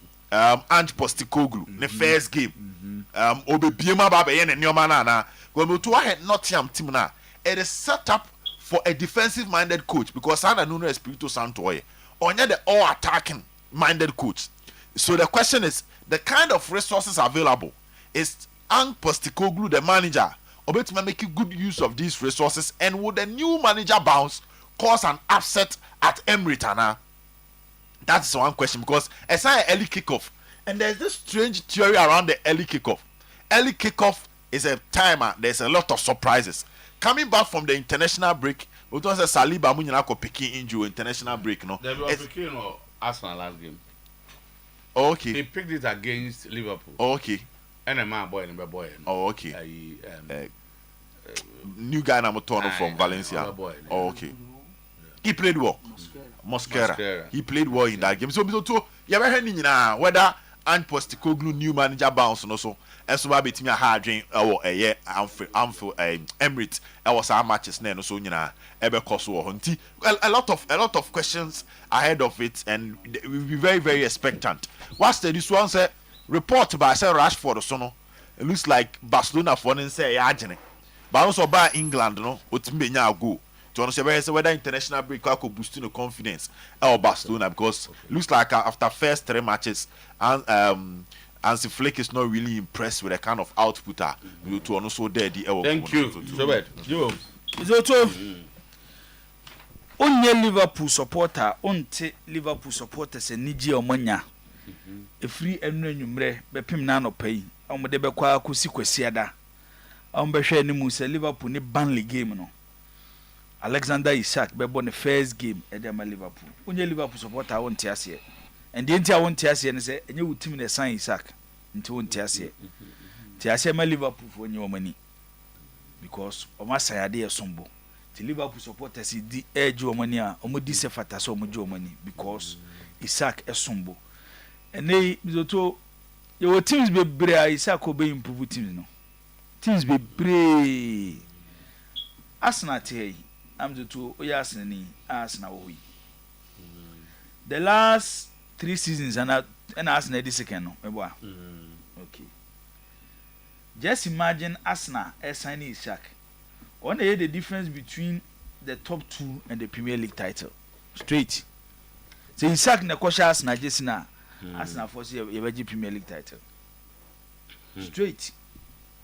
Yeti am use Arsenal na say in the last 3 seasons mzoto omoni team omotimi ha challenge the winners of the Premier League, City and Liverpool. And just imagine Arsenal koto Jokeres and I link Arsenal to Isaac. And papa na Arsenal supporters any jebe Isaac is a buta. Oh, na se we dey ohia so obusa. Kwa me Arsenal mo kra beti ase. Isaac. And Isaac na tisi Arsenal training grounds a. Ka beti Arsenal supporters wie. Afiwe ya jili gina wie. Obi antimi ne mo, obi antimi ne compete. Jokeres ye bompa said we no Benfica no betin aba baby. Ka we dey ka the normal Sporting. Yes, sorry, Sporting. The normal Premier League anthem. Wabo league ni dada, onim league no. And a player na ye kana semzutu. Pa Mo Salah, uyi Mo Salah sinchen. And Mo Salah kwa we cannot. Exactly. About how many seasons? 3. 2 and 3. 3. This is the third. The third no bo wie. Oh, sir. Yeah. In 3 seasons at Newcastle. Really? Yeah. What about 2? 3. Okay. Mo Salah won't be classified now as a center forward. Even though Mo Salah ya yeno amana ba be a goal scorer. Because to you no sinchen. Center forwards in the Premier League against the top 6 clubs. The number of goals are Isaac Ediama since you're joining the Premier League with Newcastle. Not even Erling Haaland and the team are against the top 6, the traditional top 6 clubs in the Premier League. 19 goals. Into a proper big game player. In the last 3 seasons, we move from 10 goals to 21, last season 23 in the Premier League. It's at least 2 consistent seasons. I watched more than 20 goals for club offense in Newcastle. It's Omafa Isaac training na Enra na Liverpool for you know. I'm so to a fabo ya. Wa be board than no. So he scored 54 since joining Liverpool, Newcastle in the Premier League. Premier League, mom. Yeah, only Premier League. 10, 21, 23. 10, 21, 23. Yeah. Okay. 3 seasons. Okay. 10, 21, 23. All right. Okay. And the video no ma fana zutu. And no share Liverpool supporter be no dey akire wo se hwe. Akwa na ba wo. Ma Liverpool supporters nyi wo mani. Ne signing no be ma boda. Eye Liverpool ye guaranteed of an all-round striker the next 5-6 seasons. Adan me kan wa say omo prepare life after Mo Salah. Liverpool might not find a player similar to the style of Mo Salah, but they are buying in the Premier League the best all-round striker. Sadio Machechirim say, "Ofa Haaland a one-touch striker. Ye bobo na pa no be batum. Niti aka no the accountum. But for Alexander Isak, he can even play far from the 18-year box, closer to the 18-year box, take on players, score outside the 18-year box." And open me share the video be means say Solomon prepare video now. Liverpool, Newcastle against Arsenal. When it comes to defensive setup, Arsenal team no is the best when it comes to defensive setup in the Premier League. And last season, some of them conceded a fewer number of goals when it comes to defense. Yes. Risotto, this is Alexander Isak and Gabriel. Okay. The strength of Gabriel as a defender, Mzoto, using his body to defend. So when you Gabriel call, now you see the body no and a pim to win battles. Hardly will you find a center forward in the Premier League who will win a battle against Gabriel and not even Saliba. But watch Ishak. He realized say the strength of Gabriel no. On the course had the problem beba. He has to use his technique. Find a way to touch the ball. Now on releasing a player closer to him. The video ya player no closer to him. I will using the technique. And the ball man here Gordon. Then on moving into space. Now me to share kwaya or fast so time up or then I can bono or they just watch it. Or then I can bono. Look at his run. I pass a ball man. Watch his movement and how using the left foot need to shoot. Emma ball ni ball pool. eti we ye nyoma ni bia and you don't find strikers am to mutimi yes anyoma we se halan ne koya ko ni Gabriel be pre onye na adwene so be use ne na kwa de attach ball because he believes in the structure ye be wie na Gabriel age ball na fi ne nsem eti ba for mudi se moji money na branch na amato no I raise him level. Yes, I raise him level. Say if you the Salah age, even one Salah, you to your kind age. Salah is no 31 goals in the Premier League. Me boy, he scored 31. This is a player the last 2 seasons won more than 20 goals. And just imagine the two playing in a better team, a more attacking team because the Newcastle team is being set up in a defensive shape. Liverpool there, young Konkwa. It is about Newcastle. Now share 10, 21, 23. The last 2 seasons more than 20 now. Just imagine the Shark at Liverpool. It's no clear what some name say. About the attacking department of the Liverpool team, no more reason level no. And with the players they they have the best attack in the Premier League.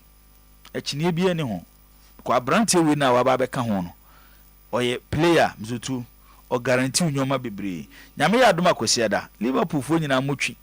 Omofa pressure to an slot so. On man time to play. Kakra video na ye hwe ye na baba isa be na no pe na ye hu ni training grounds no. So to ehye nkran. And nkran na ehye ne say de na wo ye ni Newcastle no with this Liverpool team. Obe find nyoma easy. Nti Liverpool for munjubility. I'm say na man for can say we play or prepare. So in the last 6 seasons, even let me give you the last 3 seasons. 3 seasons ago about 41 games. Last 2 seasons about 44 games. Last season about 44. Who expanded the course 6er? Then it means you are adding race to that. So to 42, 40, 29. 4 seasons ago, and went to me about 30 games. But we know free wa. 5 seasons ago, 6 seasons ago, over 40. The last 2 seasons were above over 40. Isaac can do to right. Liverpool for 2 years. So but Barcelona bebo nyame ya adoma kwesiada against Valencia. Na say we na me pese mekabi, but emsa fe na eduru ha, I say mekabi. Mu say na say we be that start. Barcelona ko ball their last league game na in boy Valladolid. Was it Valladolid? Yeah. No, Rayo Vallecano. Ombo Rayo Vallecano. The ball game ni wie na Barcelona players na ni coach no master te. And the success of the team last season was the collective play of the team ne sa anyoma no. Omoboa. We Barcelona supporter bia akofa paper na fa pen na ko he Barcelona games last season. Games Lamine Yamal start and games Lamine Yamal mobi na ko he Barcelona results. You do stage what? Yes, Hansi Flick tia say Lamine Yamal 2 seasons ago, Lamine Yamal last season, and then Lamine Yamal this season. Difference womb. Say Lamine Yamal na ye can answer no. Mizoto. Or your potential Ballon d'Or winner. An award who you no sin China. Every single Barcelona player will struggle to get. He is the star of the team and the face of the team. Acquire Barcelona for building Lamine Yamal. It said you mo build Messi. You know, na matena kwata na chino. It's in the way you coach. You are coming to coach Lamine Yamal's Barcelona. Find a way to bring the best out in Lamine Yamal. Then Lamine Yamal be prove the talent now one. It's me full say. There's a Hansi Flick here say yes. Your coaches be wo Remember brother, they can go in better ko team bi. Na team no mo no. Oma build the team no in a way say bia ejina player ba akoso. No. But a collective play. It's when he won the Champions League with Bayern Munich. But Barcelona na ye was say no. Say abedu stage who your coach na wo now ne Lamine Yamal nya problem a. Obekọ te say na Messi wo na coaches ko no nya problem free wo no. Okay. And then Barcelona is Lamine Yamal. It's Barcelona players you know mum push no. Pedri mo munya de o ke ka no. Mum push no. No na Mizoto onya ne dey a e ma Barcelona winning games. Babo. Yes sir. Yankwa. Nti no yenye no TTT ana. Sa. We kakra wo. Eden dey maybe wo kakra fine. Bi wo ma ekati across board so. na kwa no so ma guy no so ma as for to abana go say omo court am court na join the 14th of next month but every Saturday on beto I almost Saturday on beto I think in 3 days every free Vanderpool say on you ready and a Vanderpool cast and on issue statement and family about senior case in the issue statement now but that statement in there on my issue but the information I'm picking is that Saturday on beto abana you are court and say court na join case no. Which case is? Except I'm afraid I think Monday no. I'm afraid now. They say judge need to approve of service, which bailiff no. When to me? No, only court 20.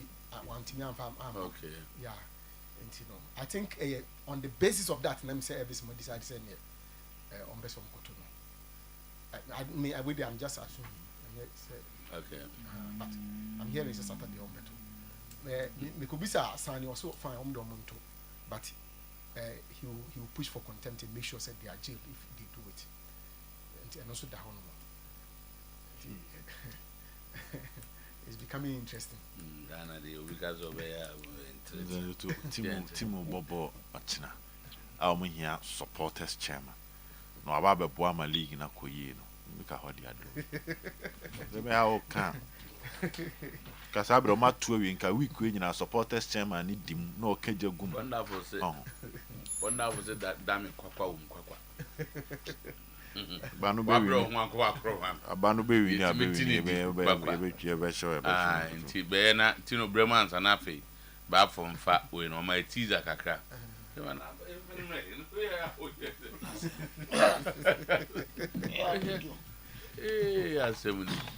Okay, Buffon, they say Saturday or something, but for what I'm hearing it here, especially you see from company they are still campaigning vigorously. Okay, yeah, because they've been told to say.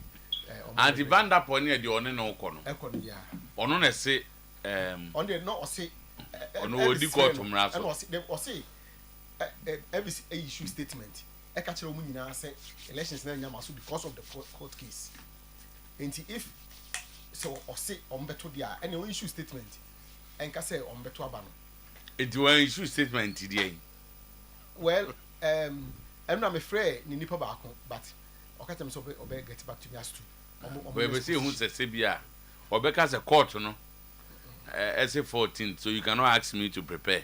And it's all 2 before the 14th. I mean, you mean, and I'm not coming to say me almost side of. Okay, you are near. Okay. Tino, what's the Emre and I am going now? Pepsodent Cavity Fighter toothpaste. The attendant say, Obiaba here, sir, Obama now will be a qualify honey and other sir. Would you choose here? Power fita. I was 10 years, sir, Juma Jan and also 25 years no, and never tell. And until you say, as some drono, get a papa de aye. Nasabe, one pa apostle papa, also compare and unquable, as had the man in Muyao, and until modern, not change you dear, Nina so do our no coban, no to train one, or Poseno, and Moano, and until make you change them, a profile ride. Macro calcium ingredients and there some at the year. One here 175 big family pack no. Ebi ho your 120 Jacqua pack 65 12 in sachet. Nina no ebi ho. Student every smile matters. Ebusia yanko na fame.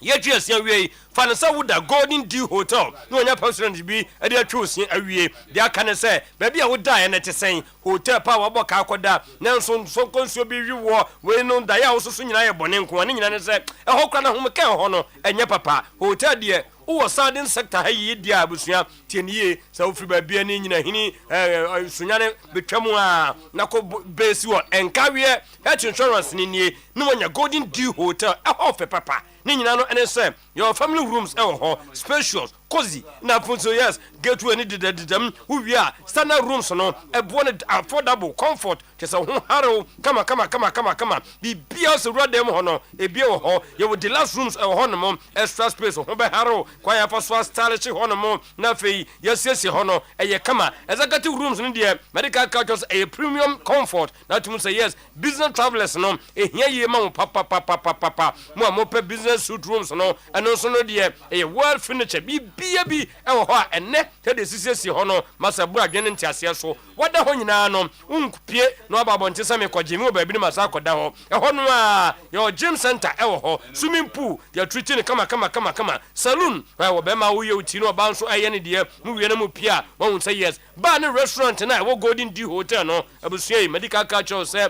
local ne continental ene ton ho no mu a e bo no da brane e kama conference room ne de mesraw mo ye wedding on kawe bua kwa babia momodem na monkoje Golden D hotel ne conference room hono mo sansa a wedding workshop meeting bia wo ye bia no ho so papa e betimi akontene mo meso girl kra na abreak wakoma na wudi ho awreho a momodem na tofa ho na nyama nyina no enkoyie emfa emma momodem ko enkawe National Health Insurance Johnson so ho na benya no 0241 090821 0543 553 793 no adu Golden D hotel ewo enkawie eba phones and accessories eba tutumrika no pay with your Ghana card ukra 800 Ghana iPhone SR no ene ye de mo kofie wodi scan share nsem wie no de akare de obetua ne kakra mo hia iPhone 13 no unya 1800 Ghana with your Ghana card ne ye the phone no ebe hye wonsam ye nyina ye ba adum Mikado Plazania abosan ne hwe ne mu no ho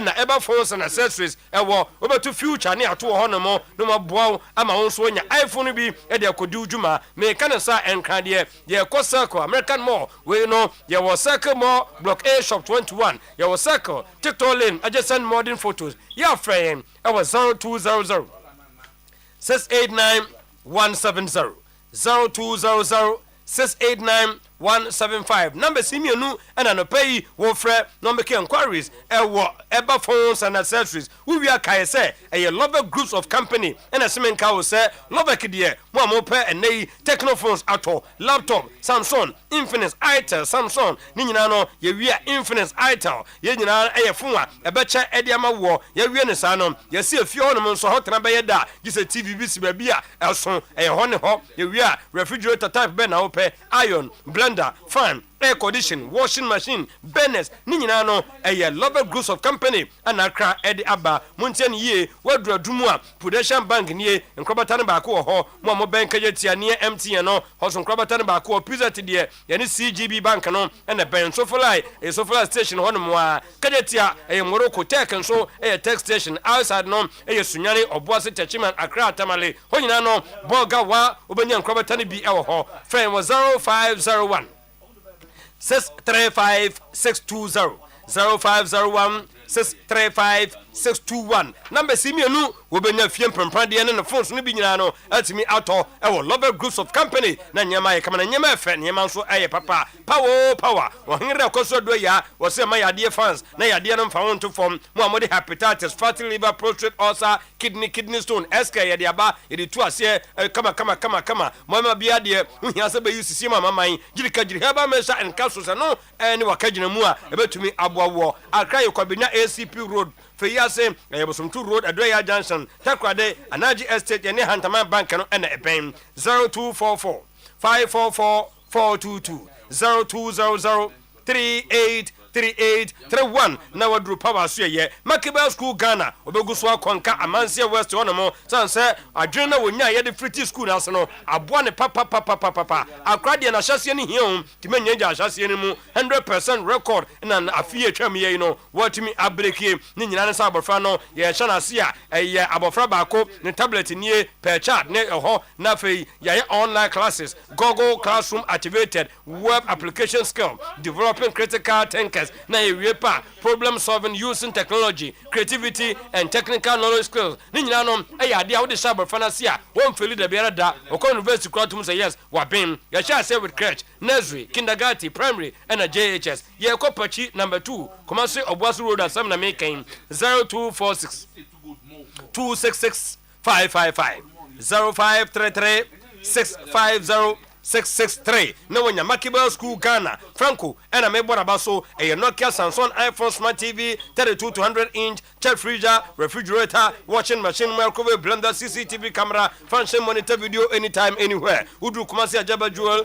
adum old Melcon Kofo Clinic new Kajetia honyina no e entete so no 40% ene ate e de free so anope freyem e was 0245 316969 0245 316969 no wanya Franco Trading Enterprise amenetumi aboawo bibini Toma Plus mo yare osanyina no mo nsha asere mo fana seda enkoma no sanso aboa mo na da romanti ene utimi di aduane bia wo pe bia wonu bibini Toma Plus aduane wi a won ka se medasu tua aduane we dasu tua aduane we da bi ntu osa no eye gastric duodenal esophagus peptic ulcer stomach pain stomach gas indigestion abusua bomode na pedro ni benom na entu di ase na de biara da brabo na wo so tie no ye de yade bisuso no e ha adwene to bi koche obi a oyere ulcer obedo wase adawase a ensa de biara da ya bomode nkokumase ashtown de bita pharmacy obenya bi atu atoba nso ho wo amaduro dum sisi ayi no munyina promise heba na fei mu hwe mo benya bi e ho no mo wo konkan ya o kan shi de bita pharmacy e sha ho all leading herbal shops adroni ya bibini Toma Plus ye the two ulcer say 0558 055894 0541 337-816 na obomoden etime na bibini Toma Plus etime ato ateniye mesi atumpan insecticide spray se de wa manso konsu adwane akotete babi kura wontimi venture wo hwene ti apehwe na afa yekunu da ho ntontom ntafre sanso ena nwanwa emma we nyina no ekuom condemn de ne da sonko ne se in the next 15 minutes would spray them ho wi a bomodin wura dem ho wonte se kata biampo ebecho wobekọ ho no emmo na wu da ho nyina no na mse de lemon ene lavender na de fry enti na agya won kahram de bon so be ye hwehwehwam kuma se de sokoban akra ye pokuase ACP takrade e hakuna matata 0553 082674 0553 082607 no anya tumpan etumi ato kel Chako toothpaste me say ni atetefo no eyusu ye no eno tradition goes on ni nyina no ene say brebi atwam na e body tire ene bidie ye bromaw na de twu sia na wo bia osia chawo ma me was wo se na FFF say sa de no ane ne Kel Samara company akofa de agu Kel Chako toothpaste mo say emwa empa osi fita be ma bi nyanum nkwan nwumre enkobobo na nso ba no ma wo mfe sanse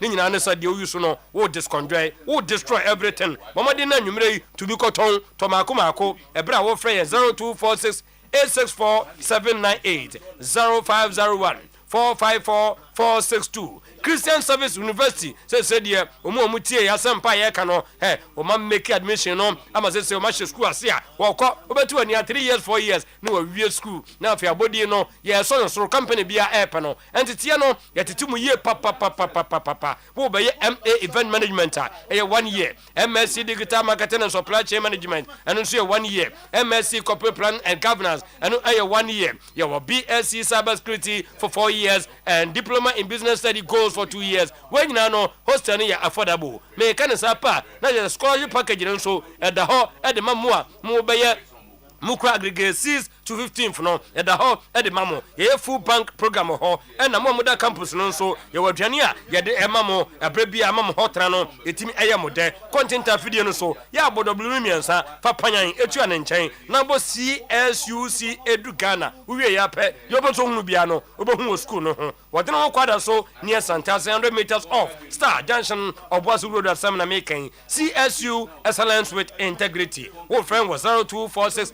275 375 0246 275 375 Rosters Roofing me say edano yenya emansuo muru nua na wode aguso no eneni ne ye bomodin akokuru so ye koboso enchese ne opapa nso ho aluminium product ben na opel Rosters Roofing na wunya bie mo hia alozinc no wono die de bia no wonso nsuo da wonso awia wonso mframa ni nyina nsa ne ho den ebeche e de amount so product bebreye wo nyina no wo se nka wo say 25% discount what the free so hwi ni nyansa dollar no e say the cedi no e gina yi entimprempren ye me ma number no nationwide ba bia bekọ e wo Rosters Roofing no asamda no e twagu e 0501 453 869 0501 453 869 0544 338 042 Nanoso Enyema Ayekama. So on that note, 11:22 on the dot, balls player. It was on today's post. Said Ebeya, Pam to Bray, sorry, Nanu's team not taking the boss. Yeah, that's what is Jibu Isaac fans more. Oh, yes, for sure. I say, baby. Also, Yan Yese Titis will be a Kotubi and play boy to me dinner 4 or 5 years old. Is that good news saying? Young call for the Empanum for a boy. No Florence with no harm. You do much pa. Okay. No, my idea. Befa. Oh, Afakra, oh, my grab, now, no, Bavo. I am going to say, they say, beer. Well,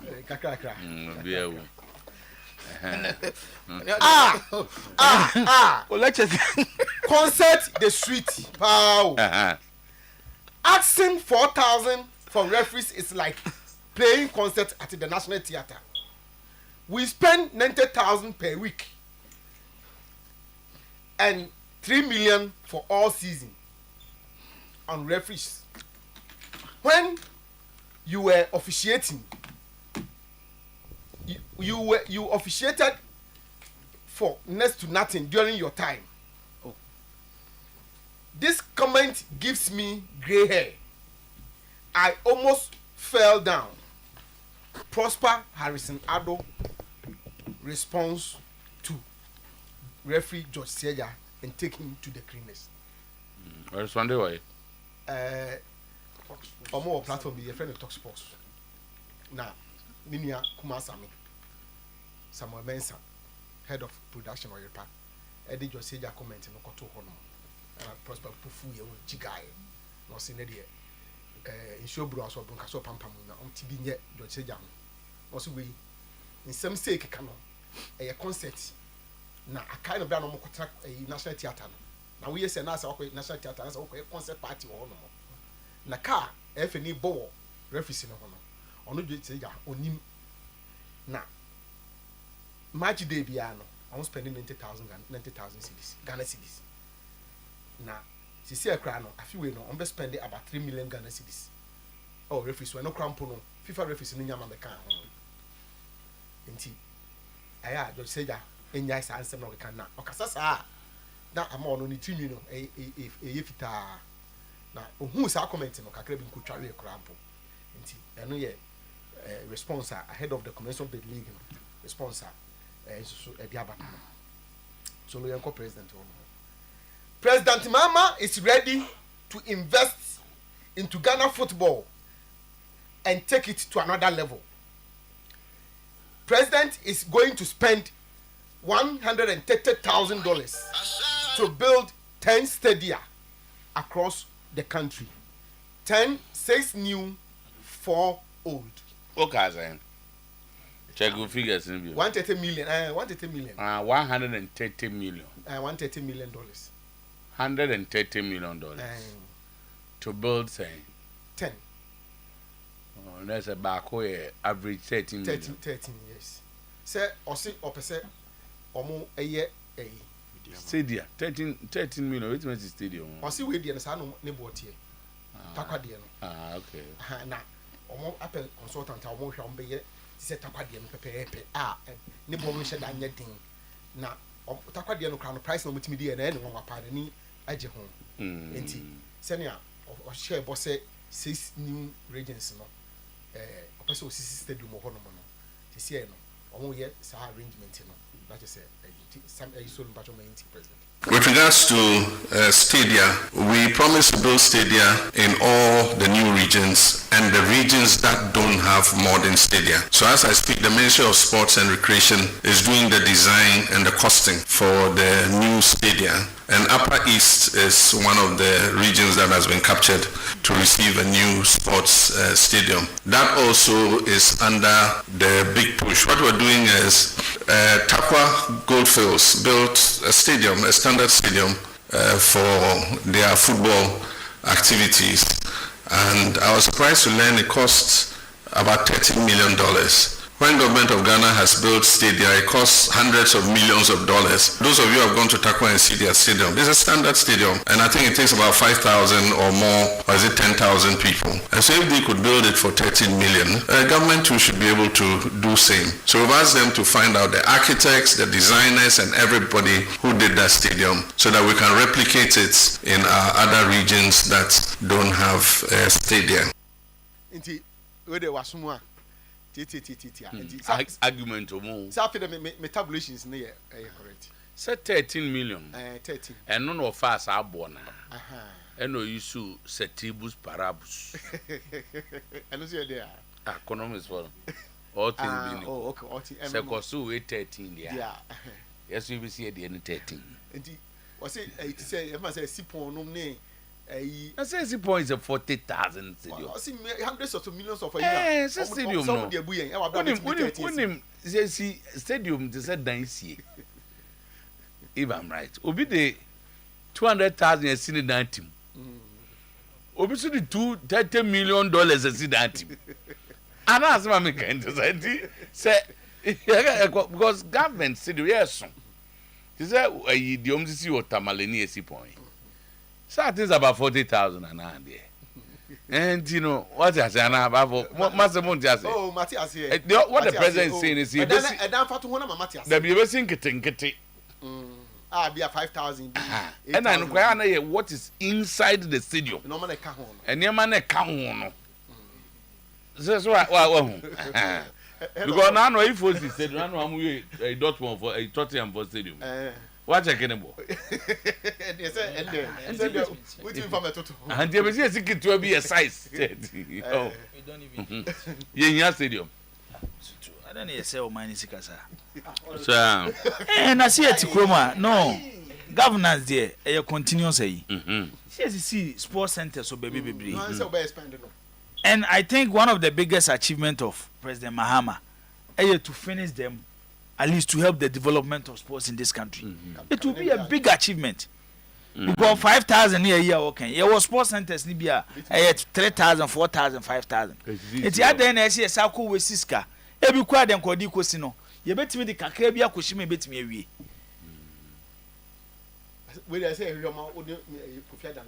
So to the Machana say. You go a memo dear, Mizo to the Minim say a memo dear.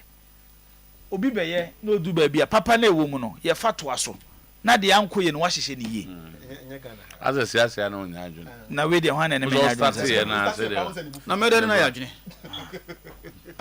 me de na ya adwene the all can say is a sports that the same as sports stadium na de onko bi da na ne nyina ye the same is the point the size and even to say the name you the go de ohina so eno no and size no wo hobit my no now we see a stadium for various regions now so obi nka sports center no because aban eto aso yes aban be ye no but we need a stadium yes an adoso like say enye bi na so ko be bia that me come back come to ya they am dey come ho no. When I went to Algeria, so to us, move over 200 Ibiana, say there's a sports facility about to training. Finance meters 2 kilometers by what? 200 meters.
mentioned of the system.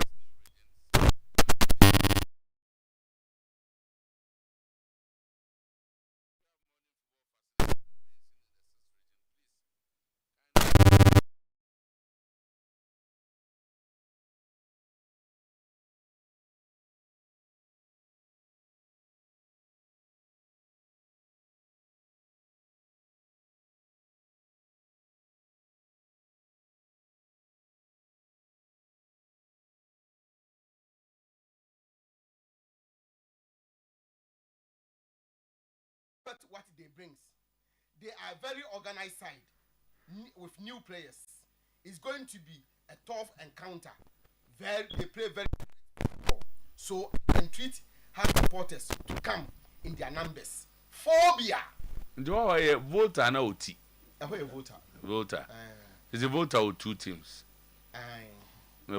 Se Pando na ani here voter. Ben Hokra ben home. Na team we wan dey na minister na. Minister no. Na ono wan dey asa. No still ono. Olusu ye ni nyina. Okay. We're former Liberty professionals. Okay. Okay. All right. But for NSC na. Didi Gaman is also responded. Come on. It's a very organized side. It's a very side that has really put in, a lot in the Division 1. They come with some familiarity. They come with some fairness in terms of some new recruits, good players who have played in the Premiership. Brother who are also there. So it gives you the idea to know that this is going to be a very tough encounter, very uncompromising, and so you need to respect what they bring with their direct football. So try to win the spaces, try to bring our identity to play in this encounter. I know they have been waiting for this opportune time, and they have been in all the games that we played in the preseason, and this is also part of the pinnacle of the preseason. Don't expect us to gel. It will take time. After the preseason, we couldn't have the opportunity to rest.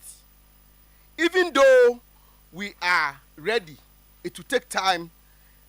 Individually, we have good players, but it will take time for them to gel. Coach Karim Zito now confirmed their players were tired. I think the only problem we had was after the season, we couldn't have the opportunity to rest. We played the FA Cup. Immediately we finish, we attacked the Presidential Cup. Immediately we finish, we travel outside to play Kaiser Chiefs. So when we came back, it was then the stage for us to do the preseason. Instead of us to rest, we couldn't rest enough, and then we started. So I think we were also in the first phase of the preseason when top 4 issue also came. So we have to adjust the way we go in, and then we came to the top 4. About what I said doesn't mean we are not ready. We are ready to play. But how people will be expecting it to gel, it will take time to play. Individually, they are very good. But in terms of bringing them together, it's what I'm facing now. Okay. Preseason time now for say the players ne complain so one break. I feel the one have conference. Captain. So I think say with the launching of the Premier League, the president himself ever Accra Sports Stadium to lead it. I think they put in Premier League into another level. So all those players I'm talking about, any people who make it a Premier League, successful take, they should bear in mind. They say, my president na my said ye previously no. Yajutum sikasemo sisa. Yajutum wa improve officiating sika, even though Jose Jawo na sema waka die. But say ono kwa admit say akosoro kakra. Yajutum enema bebre sisa. Say ye suban so a ye de bobo no. Enema bi wo ho am so to say sebere na ye kan ye yifri mu. Clear ultimate to say match we. No one score line. Say them be ampa na abaso. But you don't hear anybody at the FA talking about it. This thing, you cannot associate this thing to the president, Abra President Ebelanchade. So I want to believe, say, they know, say, Adia air course we are buying any abra or fucking biaso, saying football no ebe pejano. they should fall in line with that. Now, in fact, at the Papa Emery in football. No. So the only way I support it, I manage home to have the president at the stadium. Now, honorably that unveiling process. So it's a fantastic idea. But they follow, and I may say, making sure say, I follow that because president represent good things. I say Ghana enjoy. Mitoto, Asante Kotoko coach, Karim Zito. See a league in Asibia, sir, you're not rest no dear, Obakachi will be our own for. But you two must say before the top 4. That's a real league, Kotoko no more programs. But yet, nobody must take a decision. I don't desire those on by ye real top 4, at least 2 weeks. Ni. And still, I'm betting me, I'm managing, I'm a player on some rest. Say, oh my, yes, I don't know, colleague, you know, Kotoko. First match, Nami Mane Masa. First match, second match, supporters earn the desirable results. So this time they will descend on him. And so, be a corner so me, he's my good friend, but this, I'll bring to me and question will be ample. I will accept that because timetable. And I will name the SOE. Emma Utimo are ready for the next challenge. Africa ball and I will league ball. It's the top 4 and I know rest now can and uncle ya. Yes, I maybe not a can say me no say top 4 no. Top player no cast no my brain. I said it say yes. And I mean a lot of any mark to go through and dinner so my brain. But from top 4 to ne coach won't me can say Sanchez supported him. It's unacceptable. That's me. I don't think any here. Cross the coach ever make his statement to cry at this point in time. I'm first game against Chelsea. The Kotoko supporter expecting the team are ready. Omako preseason. Omato new players. The new players are ready. The old players are ready. They are going to battle it out. Kotoko want to win the league. Kotoko want to progress in Africa. So now your brain why no dear and mom says crack. And mamu coach and on chain, Mr. Now you're full concentration say approach that game no. Na Okofa win. Na say when you the Kotoko supporters everywhere. I want you to last Asante Kotoko because one we Asante Kotoko former player Asante Kotoko no dear to your heart. But Dumni Adan they ko fan this baby ko fan there. So to Yakowa. So to and now president go you to na can do. And na ko sheli ga na so ka say team na bra ya nya result. Na fa na Dumni Adan. Ai so to pacho. Ai. And no okay ka bi chere no pa ana anya hwe se me aminu ana okay when you penny over pan okay so because you to get into 17 Mbapa with my Mbapa he's not getting to 70 he's in the 60 range he's not getting I spoke to him or no he told me so he's getting to no he's in the 60 range getting to 70 so too because you told is I think 66 or 60 what bro 60 or 60 he's not more than 67 years you told you can want so much you can say actually I'm not president mama die pop na say near china because you nim the age you say I think he's 67 years and it's an which man can say he's getting to 70 so he's 67 I don't know the president of the land Emma me die pop who to me die there David who want me ana David and want you know who to president akabeda so obi obema sports infrastructure no say otimi ya but I think say in 4 years and e be dey 64 edi me 64 years also football age that time of football age no more age no football age no that time of football age no more what was the need Mate say over 2 age so in the 19 saying 83 81 82 that time na enya more we ha all reasons all the 2 age so to another time be no na be any ho na start under age competitions cry ha football so he's 65 yeah say players no say unya omampani bi no so be boa amene ma akoso say ya so to say commend the trip to Turkey okay Turkey and say sports minister you know so the information that I have on is they will start by building 3 stadia this year, start by this year, next year. The arrangement is that every year we are they want to build 3. It's the money that consortium build Turkey and yes arrangement no mempa e bonze betimi abamusa So president can dey bebe. So I can say no. I don't say me defend a year about. Oh, na say president be I can say mo ha so to we need some. Say president mama dey obi otima ada there. O kan say za ko bompa. So me die you know some kan you know. And ma to ma bebe mem ko bompa. Bebe was another thing. And what can dey bebe? The sports minister not trip no here you know. To take you know. Result and me dey baby no. And information me want say. To year be at 3 oh. 3. Yeah, be that's the information that I have. Okay. Did this year the best start that I cannot tell. Okay. That I cannot tell. But a year, month, year. So only 4 years. The resource year be at 3. In years na odi no. And this is this year 3. So this year included. I make catch say this year no. So we say free na kopem say December bebe.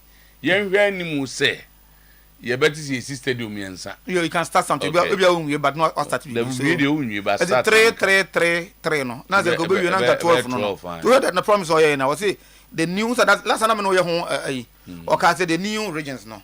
And the new regions is 6. And old no. Me cover can say na old you about 4 so I no musu ni bi.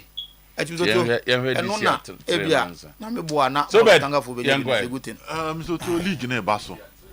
Na Hohoi for Nadia no my many you need to celebrate your traditions.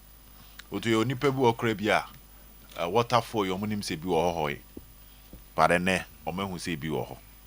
I be planning a trip to Volta. Obetimi a consider hohoi as a place bi obeko. Bibi anya me fe video nze ma me nza no de. Em fe bi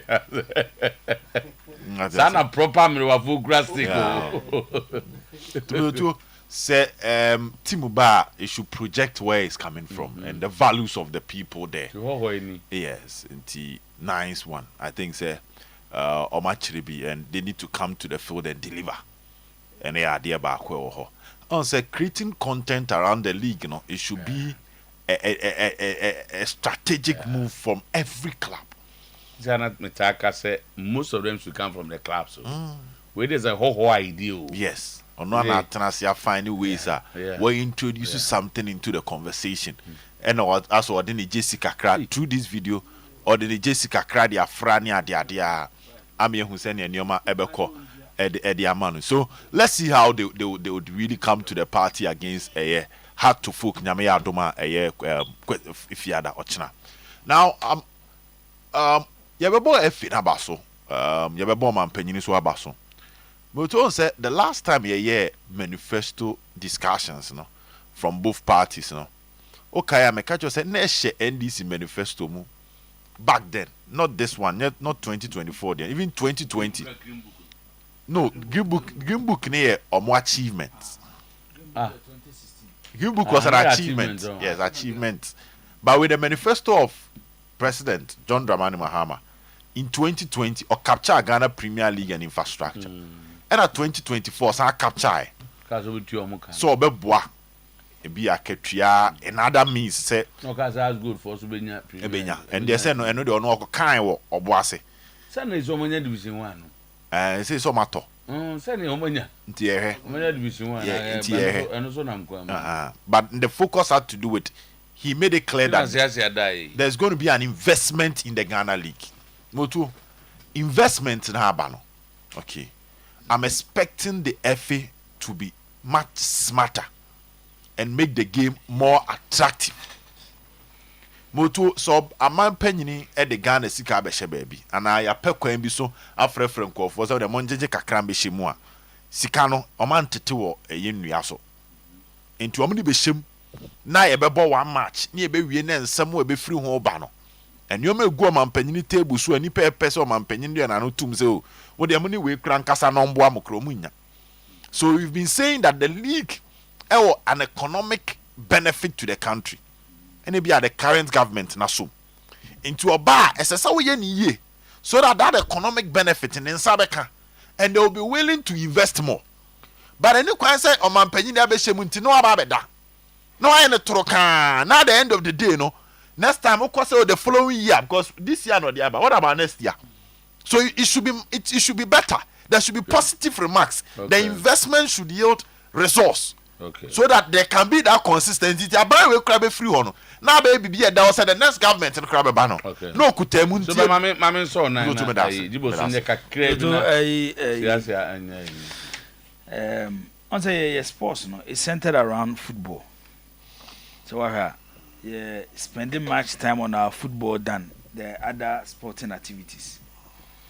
Into Yababe Drew Stadium too.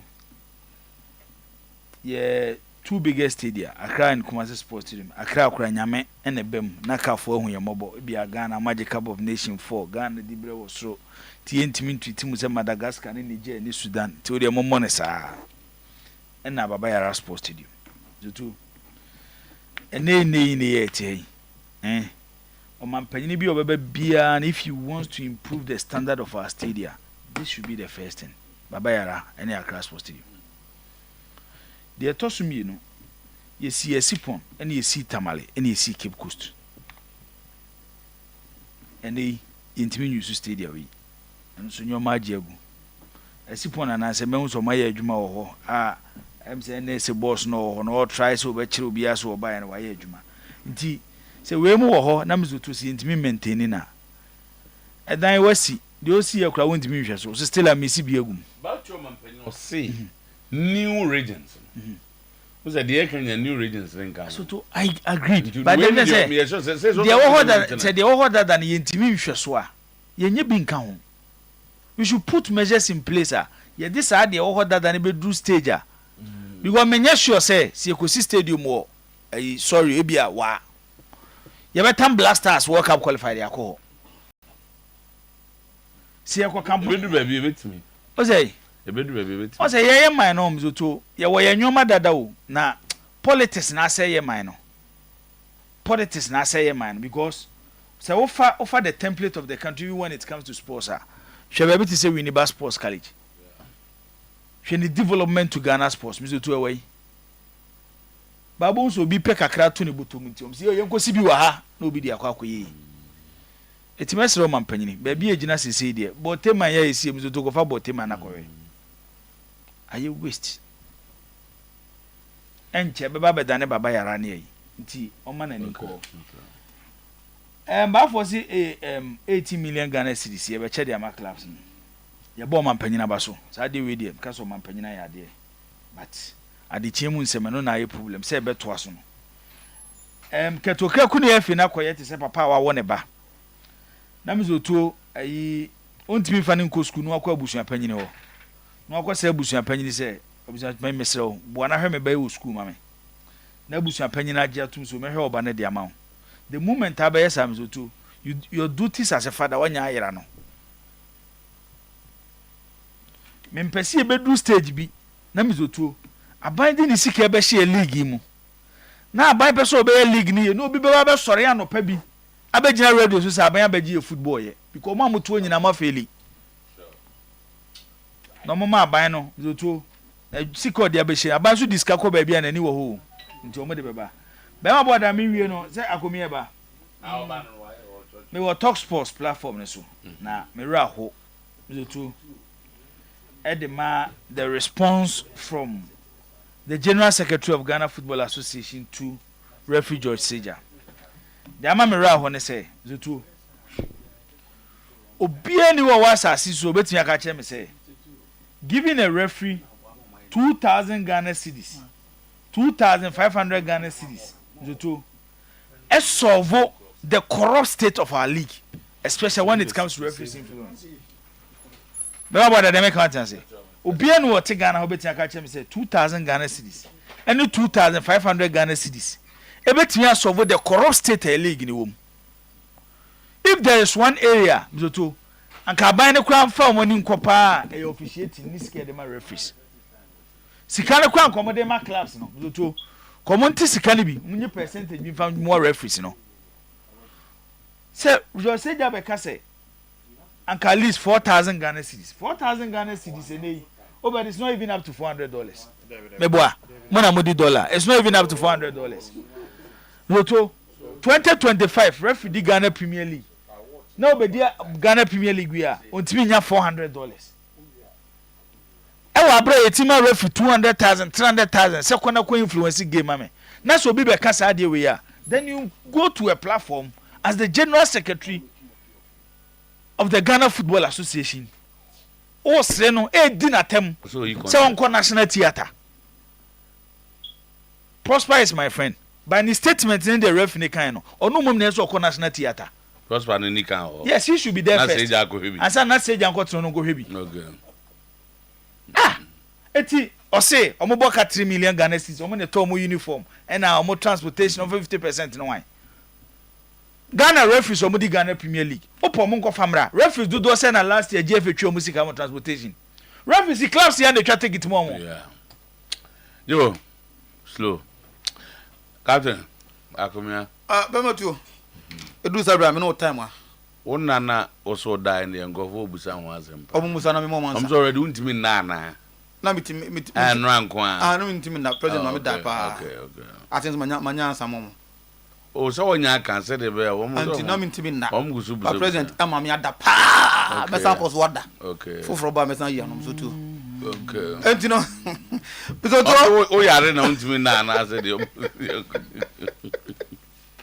Maba Edu Herbal Hospital ho na time we Edu Herbal Hospital dia time aduma no ediama Edu Herbal Hospital head of sports Jutum general manager Jutum HR Jutum program Edu Herbal Hospital time nie ana mizoto ye ka ho asem no na Edu Herbal Hospital no mizoto ye no doctor ho pa ye no ton no onimza wo kasa esa yade onim sa me na me ambassador me da onim say di wo ho wonna kasa na no me mo na edi kasa edi okay edi so me to Edu Herbal Hospital me kan say ye nro eton nro esa yade na magasin ba fi krom ana ewo ana udu akra so a odoko official town hoso na me to ye wo sa ba bi mienu na ye yaso ye na say your telephone number sa me to ye di tudwa so fra obetimi anya na oni akasa